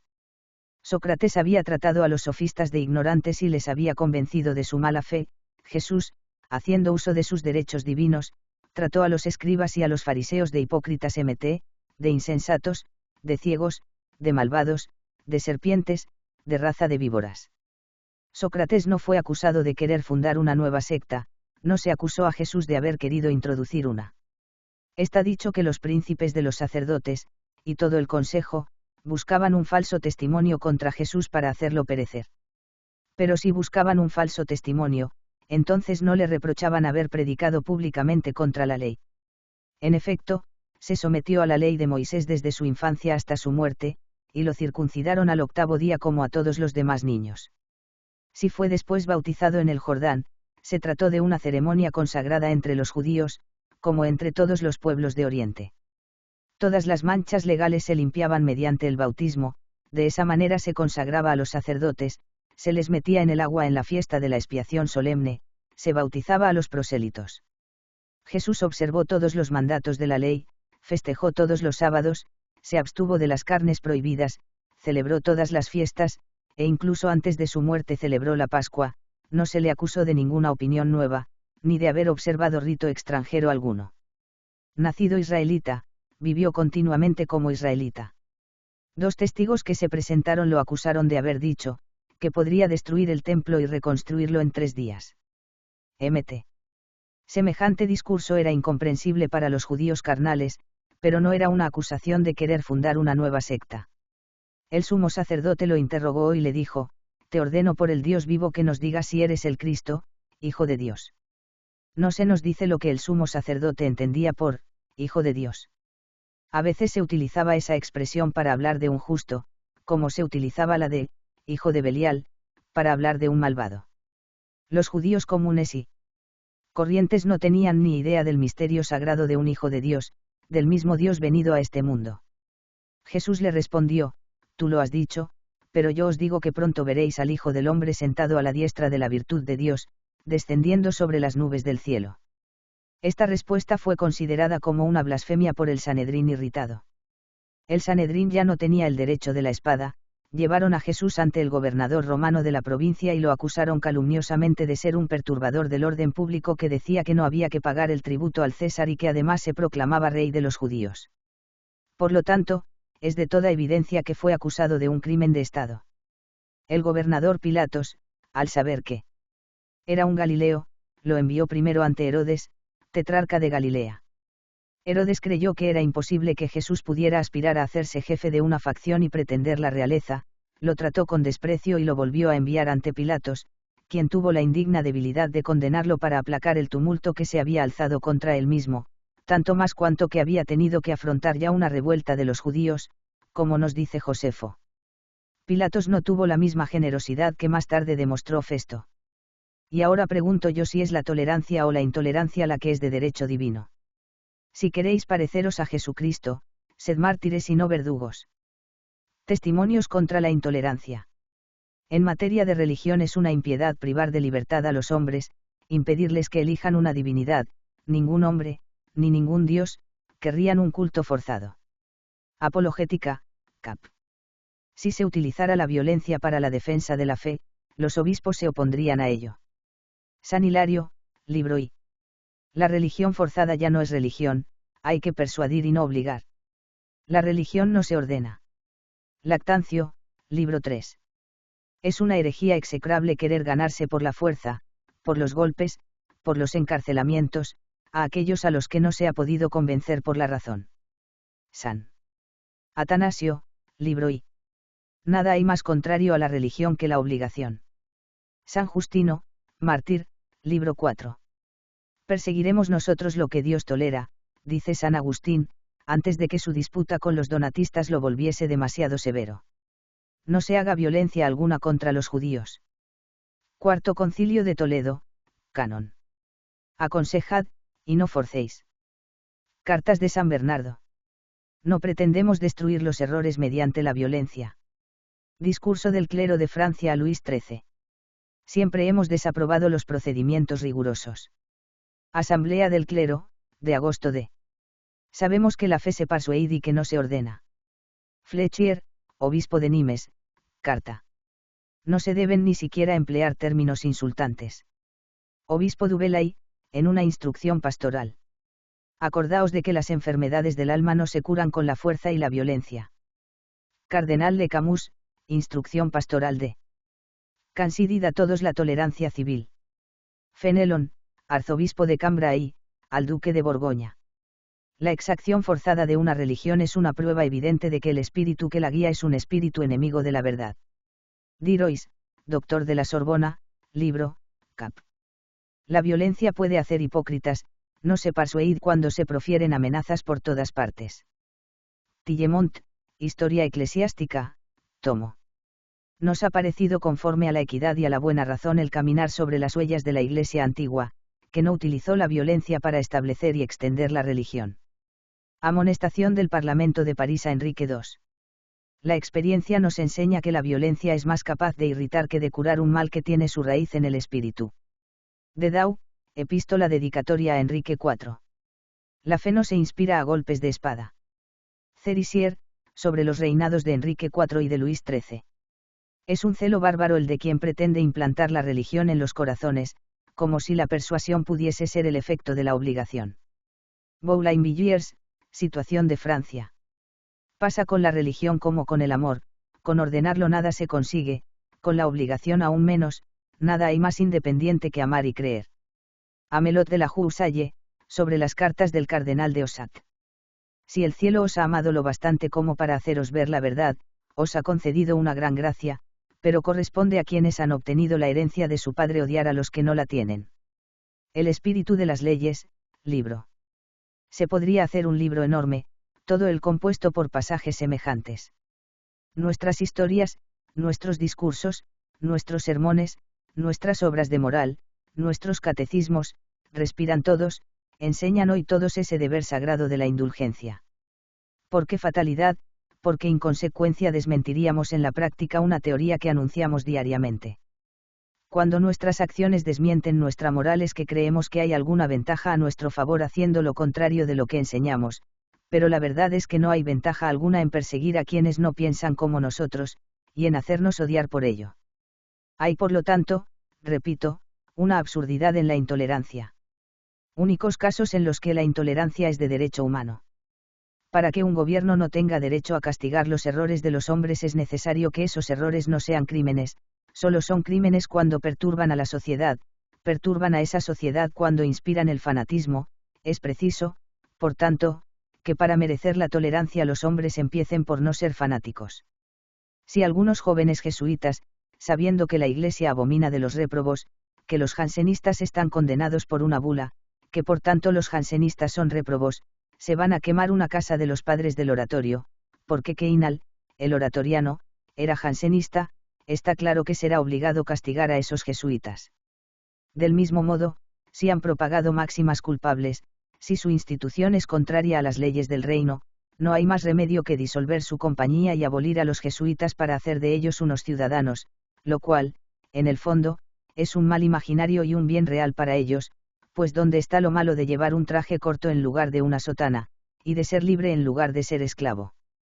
En tiempo de paz se reforma a regimientos enteros, que no se quejan, porque los jesuitas se quejan tan ruidosamente cuando se les reforma para tener paz. Que vayan los franciscanos, transportados por un santo celo por la Virgen María, a derribar la iglesia de los dominicos, que piensan que María nació con el pecado original, entonces tendremos que vernos obligados a tratar a los franciscanos poco más o menos como a los jesuitas. Se dirá lo mismo de los luteranos y de los calvinistas, por mucho que afirmen, seguimos los impulsos de nuestra conciencia, es preferible obedecer a Dios que a los hombres, somos el verdadero rebaño, debemos exterminar a los lobos. Es evidente que entonces ellos también son lobos. Uno de los más asombrosos ejemplos de fanatismo ha sido una pequeña secta en Dinamarca, cuyo principio era el mejor del mundo. Esta gente quería procurar la salvación eterna a sus hermanos, pero las consecuencias de ese principio eran singulares. Sabían que todos los niños que mueren sin bautismo se condenan y que los que tienen la fortuna de morir inmediatamente después de haber recibido el bautismo disfrutan de la gloria eterna, se iban a degollar a los niños y niñas recién bautizados que podían encontrar, sin duda era hacerles el mayor bien que se les podía procurar, se los preservaba a la vez del pecado, de las miserias de esta vida y del infierno, se los enviaba infaliblemente al cielo. Pero estas gentes caritativas no consideraban que no está permitido hacer un pequeño mal por un gran bien, que no tenían ningún derecho sobre la vida de aquellos pequeños, que la mayoría de los padres y madres son lo bastante carnales para preferir tener a su lado a sus hijos y a sus hijas antes que verlos degollar para ir al paraíso, y que, en una palabra, el magistrado debe castigar el homicidio, aunque se realice con buena intención. Los judíos parecerían tener más derecho que nadie a robarnos y a matarnos. Pues aunque haya 100 ejemplos de tolerancia en el Antiguo Testamento, hay también algunos ejemplos y algunas leyes rigurosas. Dios les ha ordenado a veces que matasen a los idólatras, y que solo hicieran excepción con las jóvenes núbiles, nos ven como idólatras, y aunque hoy los toleramos, bien podrían, si fueran los amos, no dejar en el mundo más que a nuestras hijas. Se verían sobre todo en la obligación indispensable de asesinar a todos los turcos, eso se entiende fácilmente, pues los turcos poseen el país de los eteos, de los jebuseos, de los amorreos, de los gersenios, de los ebenios, de los araceos, de los cineos, de los amatenios, de los samarios, todos esos pueblos fueron objeto de anatema. Su país, que tenía más de 25 leguas de largo, fue dado a los judíos mediante varios pactos consecutivos. Deben recuperar sus bienes, los maometanos los han usurpado desde hace más de 1000 años. Si los judíos razonasen así hoy en día, está claro que no habría otra respuesta que darles que la de empalarlos. Esos son, más o menos, los únicos casos en los que la intolerancia parece razonable. Sobre si es útil mantener al pueblo en la superstición. Es tal la debilidad del género humano, y tal su perversidad, que sin duda vale más para él ser subyugado por todas las supersticiones posibles, siempre que no sean mortíferas, que vivir sin religión. El hombre siempre ha tenido necesidad de un freno, y aunque fuera ridículo hacer sacrificios a los faunos, a los silvaanous, a las náyades, era mucho más razonable y más útil adorar a esas imágenes fantásticas de la divinidad que entregarse al ateísmo. Un ateo que fuese razonador, violento y poderoso sería un flagelo tan funesto como un supersticioso sanguinario. Cuando los hombres no tienen nociones sanas de la divinidad, las sustituyen por las ideas falsas, como en los tiempos infaustos se trafica con la moneda falsa cuando no se tiene la buena. El pagano temía cometer un crimen por miedo a ser castigado por los falsos dioses. El malabar teme ser castigado por su pagoda. En todos los lugares donde hay una sociedad establecida es necesaria una religión, las leyes velan por los crímenes cometidos, y la religión por los crímenes secretos. Pero una vez que los hombres llegan a abrazar una religión pura y santa, la superstición se convierte no solamente en inútil sino en muy peligrosa. No se debe tratar de alimentar con bellotas a quienes Dios se digna alimentar con pan. La superstición es a la religión lo que la astrología es a la astronomía, la hija muy alocada de una madre muy prudente. Esas dos hijas han subyugado durante largo tiempo a toda la tierra.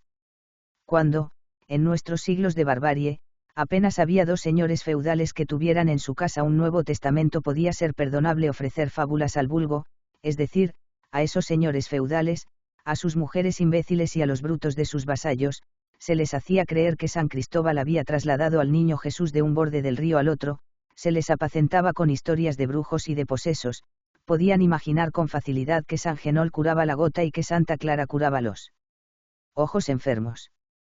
Los niños creían en el hombre lobo y los padres en el cordón de San Francisco. La cantidad de reliquias era innumerable. La herrumbre de tanta superstición ha subsistido durante tiempo entre los pueblos, incluso cuando por fin la religión quedó depurada.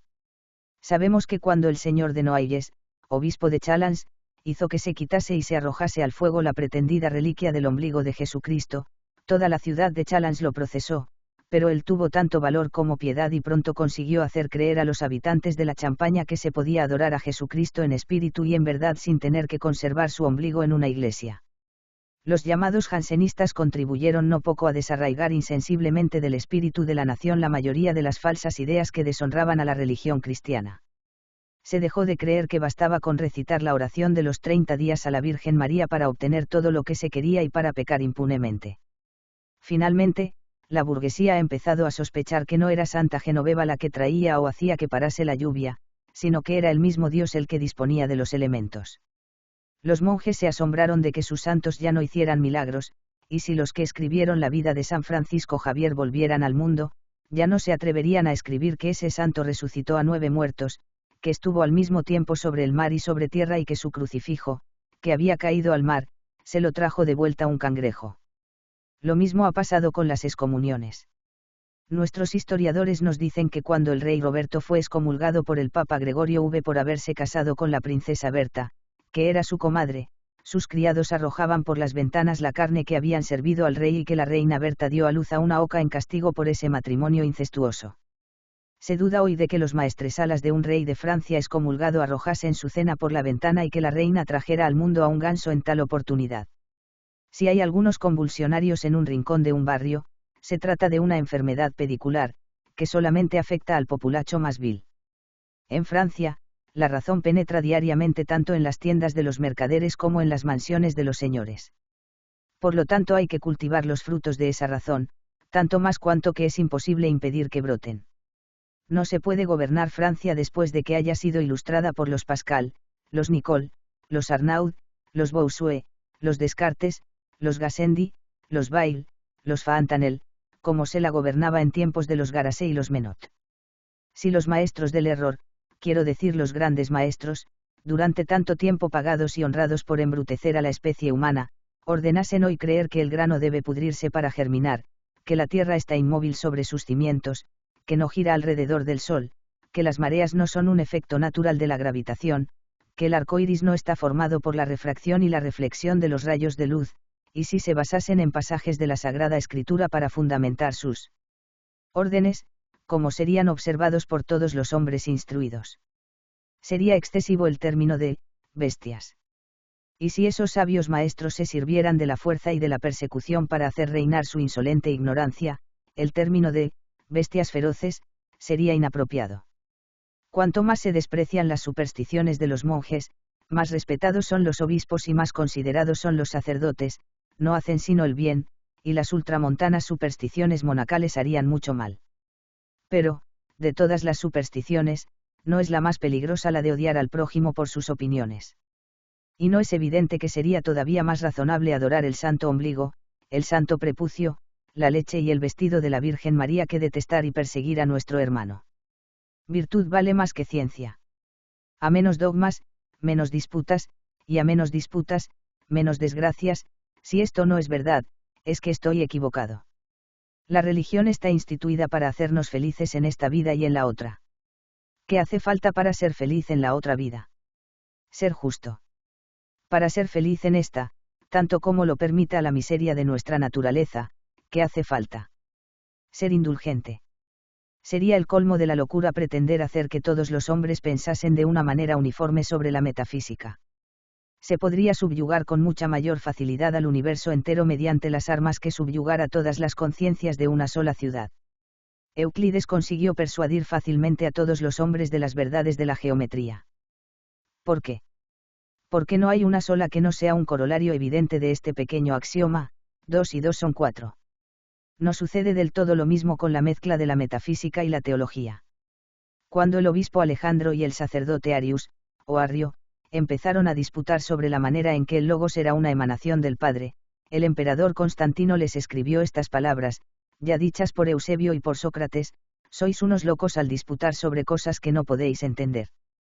Si las dos partes hubieran sido lo bastante sabias como para convenir que el emperador tenía razón, el mundo cristiano no se habría ensangrentado durante 300 años.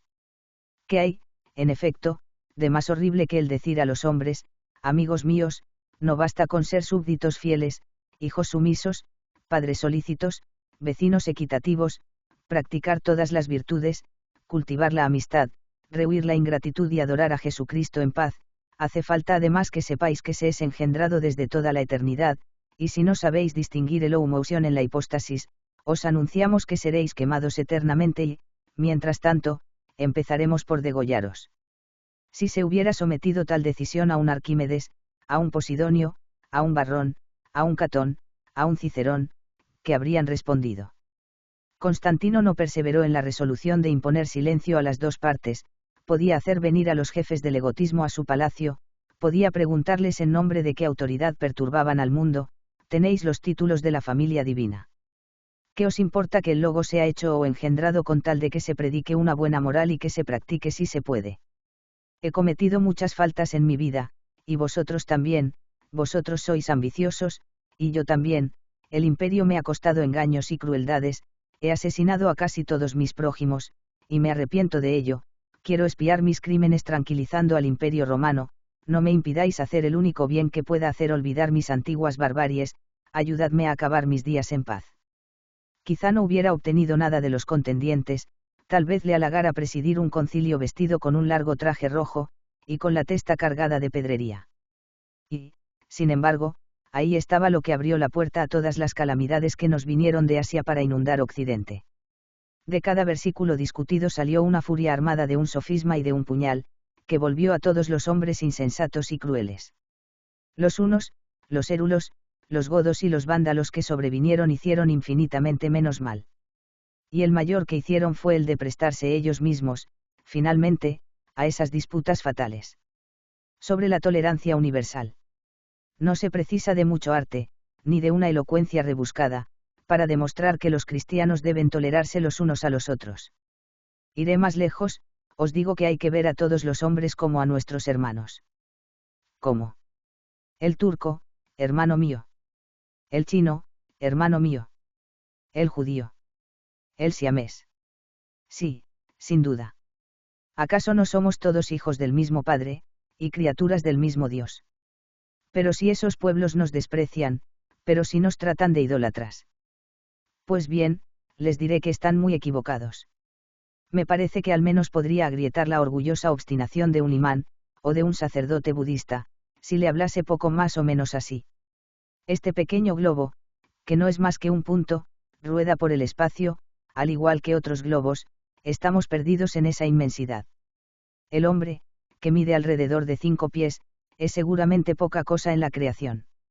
Uno de esos seres imperceptibles le dice a algunos de sus vecinos, en Arabia, o en la cafrería, escuchadme, pues el Dios de todos los mundos me ha iluminado, hay 900 millones de pequeñas hormigas como nosotros sobre la tierra, pero solamente mi hormiguero le es grato a Dios, todos los otros le horrorizan desde la eternidad. Únicamente el mío será feliz, y todos los demás serán eternamente desventurados. Entonces me interrumpirían, y me preguntarían, ¿quién es el loco que ha dicho esa tontería? Y yo estaría obligado a responderles, sois vosotros mismos. A continuación intentaría calmarlos, pero sería muy difícil. Les hablaría ahora a los cristianos, y me atrevería a decirle, por ejemplo, a un dominico inquisidor por la fe. Hermano, ya sabéis que cada provincia de Italia tiene su jerga y que no se habla igual en Venecia o en Bérgamo que en Florencia. La Academia de la Crusca ha fijado la lengua, su diccionario es una regla de la que no hay que apartarse, y la gramática de Buon Mattei es una guía infalible que hay que seguir, pero ¿crees que el cónsul de la Academia y, en su ausencia, Buon Mattei, habrían podido en conciencia cortar la lengua a todos los venecianos y a todos los bergamascos que hubieran persistido con su dialecto? El inquisidor me respondería, hay mucha diferencia, aquí se trata de la salvación de vuestra alma, es por vuestro bien por lo que el directorio de la Inquisición ordena que se os detenga a consecuencia de la declaración de una sola persona, aunque sea alguien infame y reincidente de la justicia, que no tengáis abogado para defenderos, que el nombre de vuestro acusador ni tan siquiera os sea conocido, que el inquisidor os prometa la gracia y que después os condene, que os aplique 5 torturas diferentes y que luego se os azote, o se os eche a galeras, o se os queme con toda ceremonia. Sobre esto, el padre Ibonet, y los doctores Cuchalon, Zanchinus, Campegius, Royas, Felinus, Gomarus, Diabarus y Gemelinus son de la misma opinión, y esa práctica piadosa no puede sufrir contradicción alguna. A lo que yo me tomaría la libertad de responder, hermano, tal vez tengáis razón, estoy convencido del bien que queréis hacerme, pero no podría ser salvado sin todo eso. Es verdad que esos horrores absurdos no ensucian todos los días la faz de la tierra, pero han sido frecuentes, y podría componerse con ellos un volumen mucho más grueso que los evangelios que los reprueban. No solo es muy cruel perseguir, en esta corta vida, a los que no piensan como nosotros, sino que no sé si es muy atrevido sentenciar su condenación eterna. Me parece que no les corresponde a unos átomos momentáneos, como somos nosotros, anticiparse de ese modo a los juicios del Creador. Estoy muy lejos de enfrentarme a la sentencia, fuera de la Iglesia no hay salvación, la respeto, así como todo lo que ella enseña, pero, en verdad, ¿acaso conocemos nosotros todos los caminos de Dios, y toda la extensión de sus misericordias? No está permitido esperar en él tanto como temerlo. No es suficiente con ser fieles a la Iglesia. Será preciso que cada individuo usurpe los derechos de la divinidad y decida antes que ella sobre la suerte eterna de todos los hombres. Cuando llevamos luto por un rey de Suecia, o de Dinamarca, o de Inglaterra, o de Prusia, decimos que lo llevamos por un réprobo que arde eternamente en el infierno. En Europa hay 40 millones de habitantes que no son de la Iglesia de Roma, les diremos a cada uno de ellos, Señor, habida cuenta de que estáis infaliblemente condenado, no quiero comer, ni contratar, ni conversar con vos.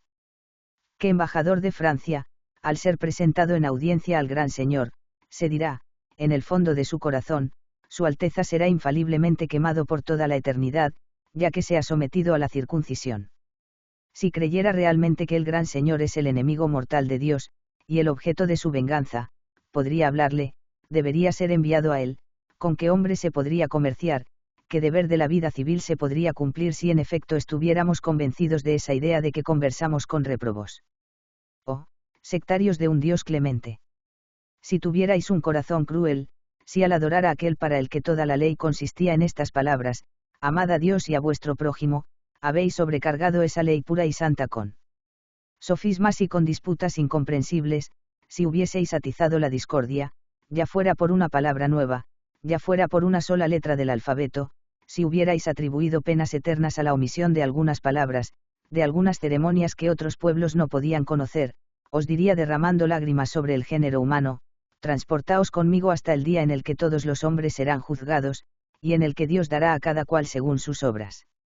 Veo a todos los muertos, de los siglos pasados y del nuestro, comparecer en su presencia. Estáis bien seguros de que nuestro Creador y nuestro Padre dirá al sabio y virtuoso Confucio, al legislador Solón, a Pitágoras, a Zaleuco, a Sócrates, a Platón, a los divinos Antoninous, al buen Trajano, a Tito, delicias del género humano, a Epicto, a tantos otros hombres, modelos de los hombres, y de monstruos. Y de padecer castigos infinitos, en intensidad y en duración, que vuestro suplicio sea eterno como yo. Y vosotros, mis bien amados Jean Chatel, Ravaillac, Deimians, Cartusi, que habéis muerto según las fórmulas prescritas, compartid para siempre a mi diestra mi imperio y mi felicidad. Retrocedéis de horror ante estas palabras, y, después de que se me hayan escapado, no tengo nada más que decir. Oración a Dios. Por lo tanto, ya no es a los hombres a quien me dirijo, es a ti, Dios de todos los seres, de todos los mundos y de todos los tiempos, si les está permitido a unas débiles criaturas perdidas en la inmensidad, e imperceptibles para el resto del universo, atreverse a pedirte algo, a ti que lo has dado todo, a ti cuyos decretos son tan inmutables como eternos, dígnate mirar con piedad los errores propios de nuestra naturaleza. Que esos errores no den lugar a nuestras calamidades. No nos has dado un corazón para que nos odiemos, ni unas manos para que nos estrangulemos, haz que nos ayudemos mutuamente a soportar el fardo de una vida penosa y pasajera. Que las pequeñas diferencias entre las vestimentas que cubren nuestros débiles cuerpos, entre todos nuestros lenguajes insuficientes, entre todos nuestros usos ridículos, entre todas nuestras leyes imperfectas, entre todas nuestras opiniones insensatas, entre todas nuestras condiciones tan desproporcionadas a nuestros ojos y tan iguales ante ti, que todos esos pequeños matices que distinguen a los átomos llamados hombres no sean señales de odio y de persecución. Que aquellos que encienden cirios en pleno mediodía para celebrarte soporten a los que se contentan con la luz de tu sol. Que aquellos que cubren su atuendo con una tela blanca para decir que hay que amarte no detesten a quienes dicen lo mismo bajo un manto de lana negra. Que sea igual adorarte en una jerga formada por una lengua antigua o en una jerga más reciente. Que aquellos cuyas vestiduras están teñidas de rojo o de violeta, que dominan una pequeña parcela de un pequeño montón de barro de este mundo, y que poseen algunos fragmentos redondos de cierto metal, disfruten sin orgullo de lo que llaman grandeza y riqueza, y que los demás los vean sin envidia. Pues sabes que en estas vanidades no hay nada que envidiar ni de que enorgullecerse. Que puedan todos los hombres acordarse de que son hermanos. Que tengan horror de la tiranía ejercida sobre las almas, lo mismo que execran el bandidaje, que arrebata por la fuerza el fruto del trabajo y de la apacible industria. Si las calamidades de la guerra son inevitables, no nos odiemos, no nos destrocemos los unos a los otros en el seno de la paz, y empleemos el instante de nuestra existencia en bendecir por igual, en 1000 lenguas diversas, desde Siam hasta California, tu bondad, que nos ha dado este instante. Postscriptum. Mientras trabajábamos en esta obra, con el único objetivo de hacer a los hombres más compasivos y más dulces, otro hombre escribía con un objetivo totalmente contrario, pues cada cual tiene su opinión. Ese hombre hacía imprimir un pequeño código de persecución titulado Acuerdo de la religión y de la humanidad es una falta del impresor, léase, de la inhumanidad. El autor de ese santo libelo se apoya en San Agustín, quien, tras haber predicado la dulzura, finalmente predicó la persecución, habida cuenta de que entonces era el más fuerte, y que cambiaba a menudo de opinión. También cita al obispo de Mou, Bossuet, que persiguió al célebre Fenelon, arzobispo de Cambrai, culpable de haber impreso que Dios bien vale la pena de que se le ame por sí mismo. Bossuet era elocuente, lo confieso. El obispo de Hipona, a veces inconsecuente, era más diserto de lo que lo son los demás africanos, también lo admito, pero me tomaré la libertad de decirles, con Armande, en las mujeres sabias, cuando a una persona pretendamos tomar como modelo es a sus lados buenos a los que hay que parecerse. Yo le diría al obispo de Hipona: Monseñor, habéis cambiado de parecer, permítime que me atenga a vuestra primera opinión, la verdad es que me parece mejor. Y le diría al obispo de Mou: Monseñor, sois un gran hombre, os considero tan sabio, por lo menos, como a San Agustín, y mucho más elocuente, pero ¿por qué atormentar tanto a vuestro colega, que era tan elocuente como vos en otro género, y que era más amable? El autor del Santo Libelo sobre la inhumanidad no es ni un Bossuet ni un Agustín de Hipona, me parece muy apropiado para ejercer como excelente inquisidor, quisiera que estuviese en Goa a la cabeza de ese hermoso tribunal. Es además hombre de Estado, y expone grandes principios políticos. Dice: si hay entre vosotros muchos heterodoxos, tratadlos bien, persuadidlos, si solo son una pequeña cantidad, haced uso de la horca y las galeras, y os irá muy bien. Es lo que aconseja en las páginas y. A Dios gracias, soy un buen católico, no tengo que temer lo que los hugonotes llaman el martirio, pero si ese hombre alguna vez llegara a ser primer ministro, como parece presumir en su libelo, le advierto que me voy a Inglaterra el mismo día que él obtenga sus credenciales. Entretanto, no puedo sino dar gracias a la providencia por permitir que la gente de su especie sean siempre malos razonadores. Llega incluso a citar a Bayle entre los partidarios de la intolerancia: eso es sensato y hábil, y del hecho de que Bayle esté de acuerdo con que hay que castigar a los facciosos y a los bribones, nuestro hombre concluye que hay que perseguir a sangre y fuego a las gentes de buena fe que son pacíficas. Casi todo su libro es una imitación de la apología de la matanza de San Bartolomé. Es ese apologista o sueco. En uno u otro caso, es de esperar que ni el maestro ni el discípulo gobiernen el Estado. Pero si se diera el caso de que llegaran a ser sus amos, les presento desde lejos esta demanda, a propósito de 2 líneas de la página del Santo Libelo: hay que sacrificar a la felicidad de la 20ª parte de la nación la felicidad de la nación entera. En efecto, suponed que haya 20 católicos romanos en Francia contra un hugonote, no pretendo en absoluto que el hugonote se coma a los 20 católicos, pero también porque esos 20 católicos se comerían al hugonote. ¿Y por qué impedir que el hugonote se case? No hay obispos, abades, monjes que tienen tierras en el Delfinado, en el Gebaudan, cerca de Agde, por Carcasona. No tienen esos obispos, esos abades, esos monjes, a granjeros que tienen la desgracia de no creer en la transustanciación. No es del interés de los obispos, de los abades, de los monjes, y del público, que esos granjeros tengan familias numerosas. Será solamente a quienes comulguen bajo una sola especie a los que les sea permitido engendrar hijos. En verdad, eso no es ni justo ni honrado. Reconozco que creí haber ido demasiado lejos cuando hice pública la carta del corresponsal del padre Letelier en la que ese congregante propone utilizar barriles de pólvora. Me decía a mí mismo: no se me creerá, se considerará que esa carta es falsa. Mis escrúpulos, afortunadamente, han desaparecido cuando he leído en él Acuerdo de la religión y de la inhumanidad, en la página, estas dulces palabras: la total extinción de los protestantes en Francia no debilitaría más a Francia de lo que una sangría debilitaría a un enfermo bien constituido. Ese compasivo cristiano, que acaba de decir que los protestantes componen una 20ª parte de la nación, quiere por lo tanto que se derrame la sangre de esa 20ª parte, y contempla esa operación como la simple sangría que pueda recoger una sangradera. Dios nos libre con el de las 3/20 partes. Si por lo tanto este hombre de bien propone matar a una 20ª parte de la nación, ¿por qué no habría de proponer el amigo del padre Letelier hacer saltar por los aires, degollar y envenenar a la 3ª parte?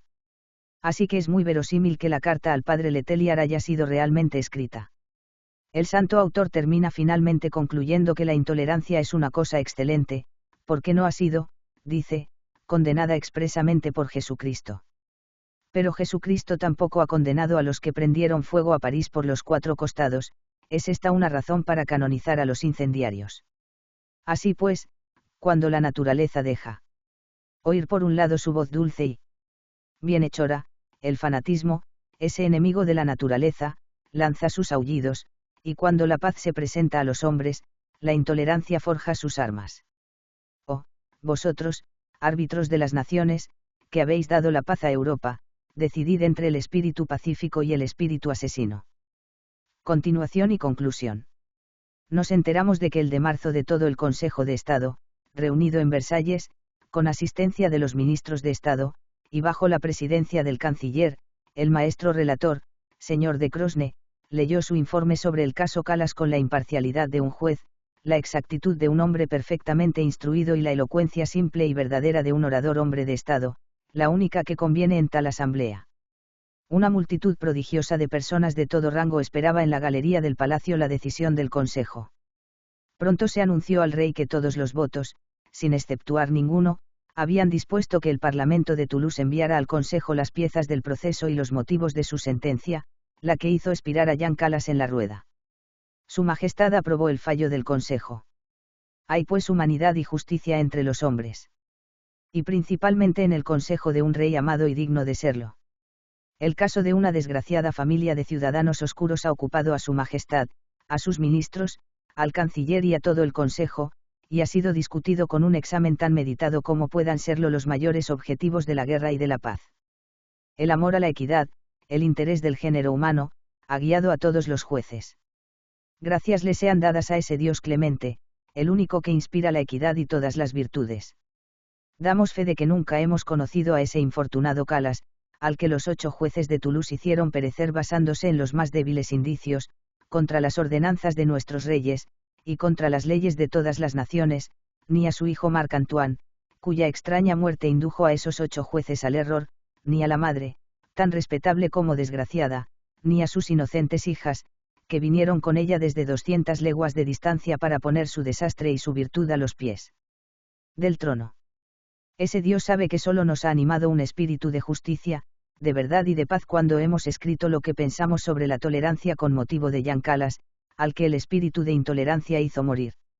No hemos creído ofender a los jueces de Toulouse al decir que se equivocaron, como todo el Consejo ha supuesto, al contrario, les hemos abierto un camino para justificarse ante toda Europa.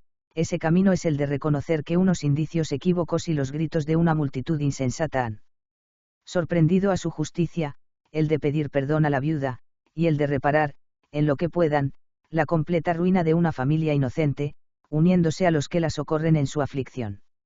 Hicieron morir al padre injustamente, les corresponde a ellos ejercer de padre para con sus hijos, en el supuesto de que esos huérfanos quieran recibir de ellos una débil señal de un justo arrepentimiento. Será bueno para los jueces ofrecerla y para la familia rechazarla. Corresponde sobre todo al señor David, capitán de Toulouse, si ha sido el primer persecute de la inocencia, dar ejemplo de remordimiento. Insultó en el patíbulo a un padre de familia moribundo. Esa crueldad es inaudita, pero, puesto que Dios perdona, los hombres deben perdonar también a quien repara sus injusticias.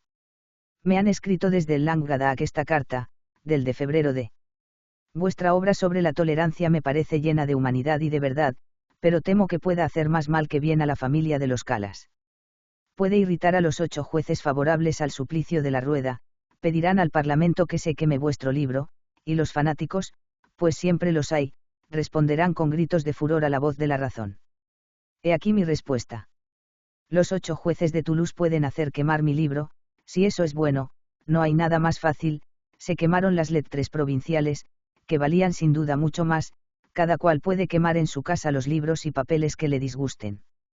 Mi obra no puede hacer ni bien ni mal a los Calas, a los que no conozco. El consejo del rey, imparcial y firme, juzga según las leyes, según la equidad, sobre las pruebas, sobre los procedimientos, y no sobre un escrito que no es en absoluto jurídico y cuyo fondo es absolutamente ajeno al asunto que juzga.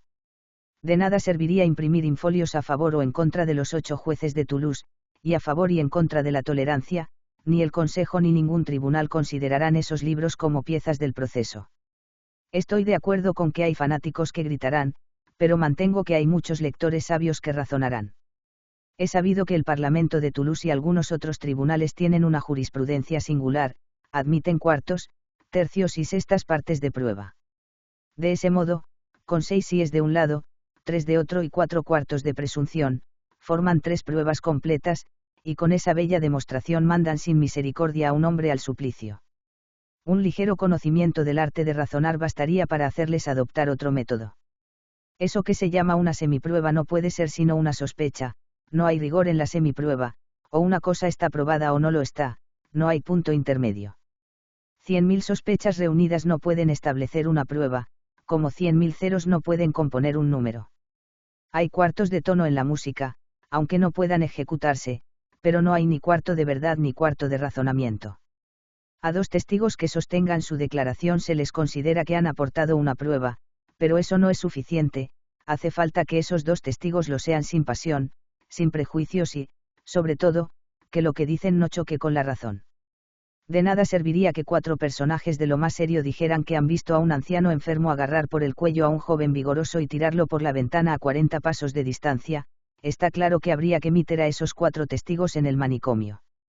Sin embargo, los 8 jueces de Toulouse condenaron a Jean Calas basándose en una acusación mucho más improbable, pues ni hubo ningún testigo ocular que haya dicho haber visto a un anciano enfermo, de 68 años, agarrar él solo a un joven de 28 y sumamente robusto.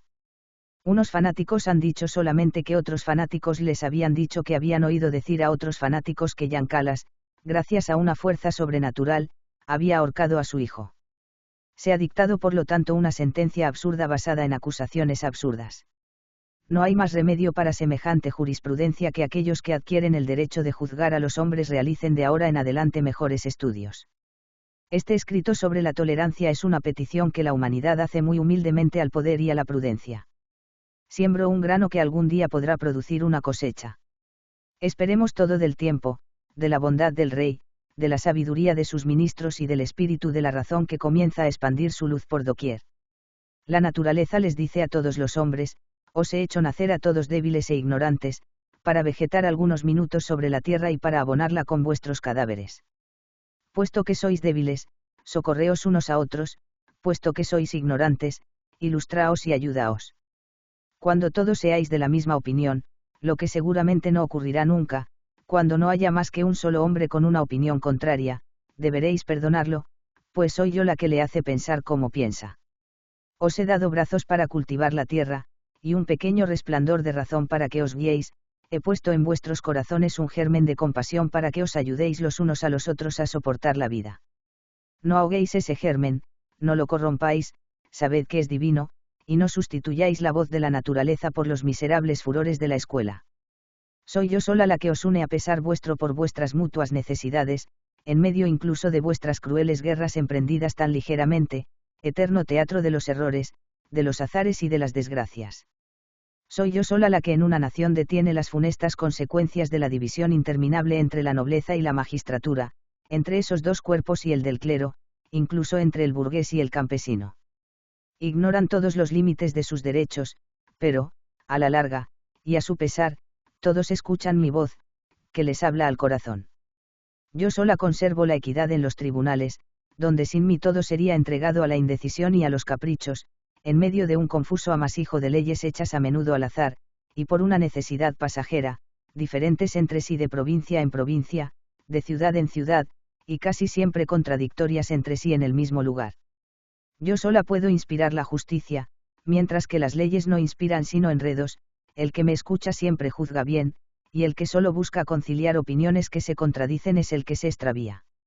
Hay un edificio inmenso cuyos cimientos he colocado con mis manos, era sólido y sencillo, todos los hombres podían entrar en él sintiéndose seguros, han querido añadirle los ornamentos más extraños, más groseros y más inútiles, el edificio está en ruinas por todas partes, los hombres recogen las piedras y se las arrojan a la cabeza, les grito, deteneos, apartad esos escombros funestos que son obra vuestra, y quedaos conmigo en paz en el que es mi edificio inquebrantable. Francois Marie Arouet París, de noviembre de Ibidem, de mayo de, más conocido como Voltaire, fue un escritor, historiador, filósofo y abogado francés que figura como uno de los principales representantes de la Ilustración, un período que enfatizó el poder de la razón humana, de la ciencia y el respeto hacia la humanidad. En Voltaire fue elegido miembro de la Academia Francesa en la que ocupó el asiento número. Fue el último de los 5 hijos del matrimonio entre el notario François Arouet de enero de y Marie Marguerite de Aumer y de julio de, esta de una noble familia de la provincia de Poitou-Charentes y fallecida cuando él contaba 7 años de edad. Estudió latín y griego en el colegio jesuita Louis le Grand, durante los últimos años del reinado de Luis XIV y allí trabó amistad con los hermanos René Louis y Marc Pierre Anderson, futuros ministros del rey Luis XV. Alrededor de Voltaire escribió la tragedia Amulius y Numitor, de la que se encontraron más tarde algunos fragmentos que se publicaron en el siglo XIX. Entré y estudió Derecho. Su padrino, el abad de Chateauneuf, lo introdujo en una sociedad libertina, la Sociedad del Temple, y en esa época recibió una cuantiosa herencia de la cortesana Ninon de Lenclos con el propósito, declarado por ella, de que se comprase libros. Obtuvo el cargo de secretario de la Embajada francesa en La Haya, trabajo del que fue expulsado debido a un idilio con una refugiada francesa llamada Catherine Olympe Dunoyer. Durante esa época empezó a escribir su tragedia Edipo, que no se publicó hasta. A la muerte de Luis XIV, el duque de Orleans asumió la regencia y el joven Arouet escribió una sátira contra él y su hija, la duquesa de Berry, que le valió la reclusión por un año en la Bastilla, tiempo que dedicó a estudiar literatura. Una vez liberado, fue desterrado a Châtenay-Malabry, donde adoptó el seudónimo de Voltaire. En su tragedia Edipo y en su epopeya La Henriade, dedicada al rey Enrique IV, alcanzaron gran éxito. Sin embargo, como producto de una disputa con el noble de Rohan, con el que había sostenido un altercado en competencia por una dama, el noble Rohan le mandó sus lacayos a darle una paliza y rehusó repetidamente dirimir la cuestión en duelo por la diferencia de estamento social entre ambos. Fue encarcelado de nuevo en la Bastilla y, al cabo de 5 meses, como el recluso seguía sosteniendo su derecho al duelo, fue liberado y desterrado a Gran Bretaña, a fin de que se apaciguara. Se instaló en Londres y allí Voltaire recibió una influencia determinante en la orientación de su pensamiento. Cuando regresó a Francia Voltaire difundió sus ideas políticas, el pensamiento del científico Isaac Newton y del filósofo John Locke, luego plasmadas en sus cartas filosóficas o inglesas, que harán aparecer a la sociedad francesa como atrasada y sin tolerancia, causando gran controversia y escándalo. Escribió la historia de Carlos XII, donde esbozaba los problemas y tópicos que, más tarde, aparecieron en su famosa obra Cartas filosóficas, publicada donde defendió la tolerancia religiosa y la libertad ideológica, tomando como modelo la permisividad inglesa y acusando al cristianismo de ser la raíz de todo fanatismo dogmático. Por este motivo, en el mes de mayo se ordenó su detención y Voltaire se refugió en el castillo de Émilie du Châtelet, mujer con la que establecerá una larga relación amorosa y con la que trabajará en su obra La filosofía de Newton, donde resumía y divulgaba en francés la nueva física del genio inglés. En esta misma época, tras el éxito de su tragedia Zaire, escribió Adelaide du Guesclin, La muerte de César, Alcira o los americanos, El fanatismo o Mahoma. También escribió El hijo pródigo y Nanine o El prejuicio vencido, que tuvieron menos éxito que los anteriores, a pesar de que Voltaire se procuraba muy hábilmente una claque para asegurarse el éxito. En su Mahoma o El fanatismo es prohibida y, un año después, publica Merope. Por esta época, Voltaire viajó a Berlín, donde fue nombrado académico, historiógrafo y caballero de la Cámara Real. Cuando murió Madame de Châtelet, Voltaire volvió a Berlín invitado por Federico II el Grande, llegando a alojarse como invitado en el Palacio de Sanssouci para participar en las tertulias a las que era muy aficionado el monarca. Durante aquella época escribió El siglo de Luis XIV y continuó, con Micromegas, la serie de sus cuentos iniciada con Zadig. Debido a algunas disputas con Federico II, en especial su desencuentro con el recién nombrado presidente de la Academia de Berlín, Maupertuis, a quien había nombrado personalmente Federico, se le expulsó nuevamente de Alemania y, debido a la negativa de Francia de aceptar su residencia, se refugió en Ginebra, Suiza, lugar en el que chocó con la mentalidad calvinista. Su afición al teatro y el capítulo dedicado a Miguel Servet en su ensayo sobre las costumbres escandalizaron a los ginebrinos. Su poema sobre Juana de Arco, la doncella, y su colaboración en la enciclopedia chocaron con el partido de los católicos. Fruto de esta época fueron el poema sobre el desastre de Lisboa y la novela corta Cándido o El optimismo, que fue inmediatamente condenada en Ginebra por sus irónicas críticas a la filosofía leibniziana y su sátira contra clérigos, nobles, reyes y militares. Se instaló en la propiedad de Feni, donde vivió durante 18 años, recibió a la élite de los principales países de Europa, representó sus tragedias Tancredo, mantuvo una copiosa correspondencia y multiplicó los escritos polémicos y subversivos para combatir el fanatismo clerical. 4 años después redactó el Tratado sobre la Tolerancia, y en su diccionario filosófico. Desde entonces, siendo ya Voltaire un personaje famoso e influyente en la vida pública, intervino en distintos casos judiciales, como el caso Calas y el de Labarre, que estaba acusado de impiedad, defendiendo la tolerancia y la libertad frente a todo dogmatismo y fanatismo. En Voltaire volvió a París. Se le acogió con entusiasmo y murió el de mayo de ese mismo año, a la edad de años. Sus restos fueron trasladados al Panteón. Más libros en audio en www.bibliotecaenaudio.com. Fin.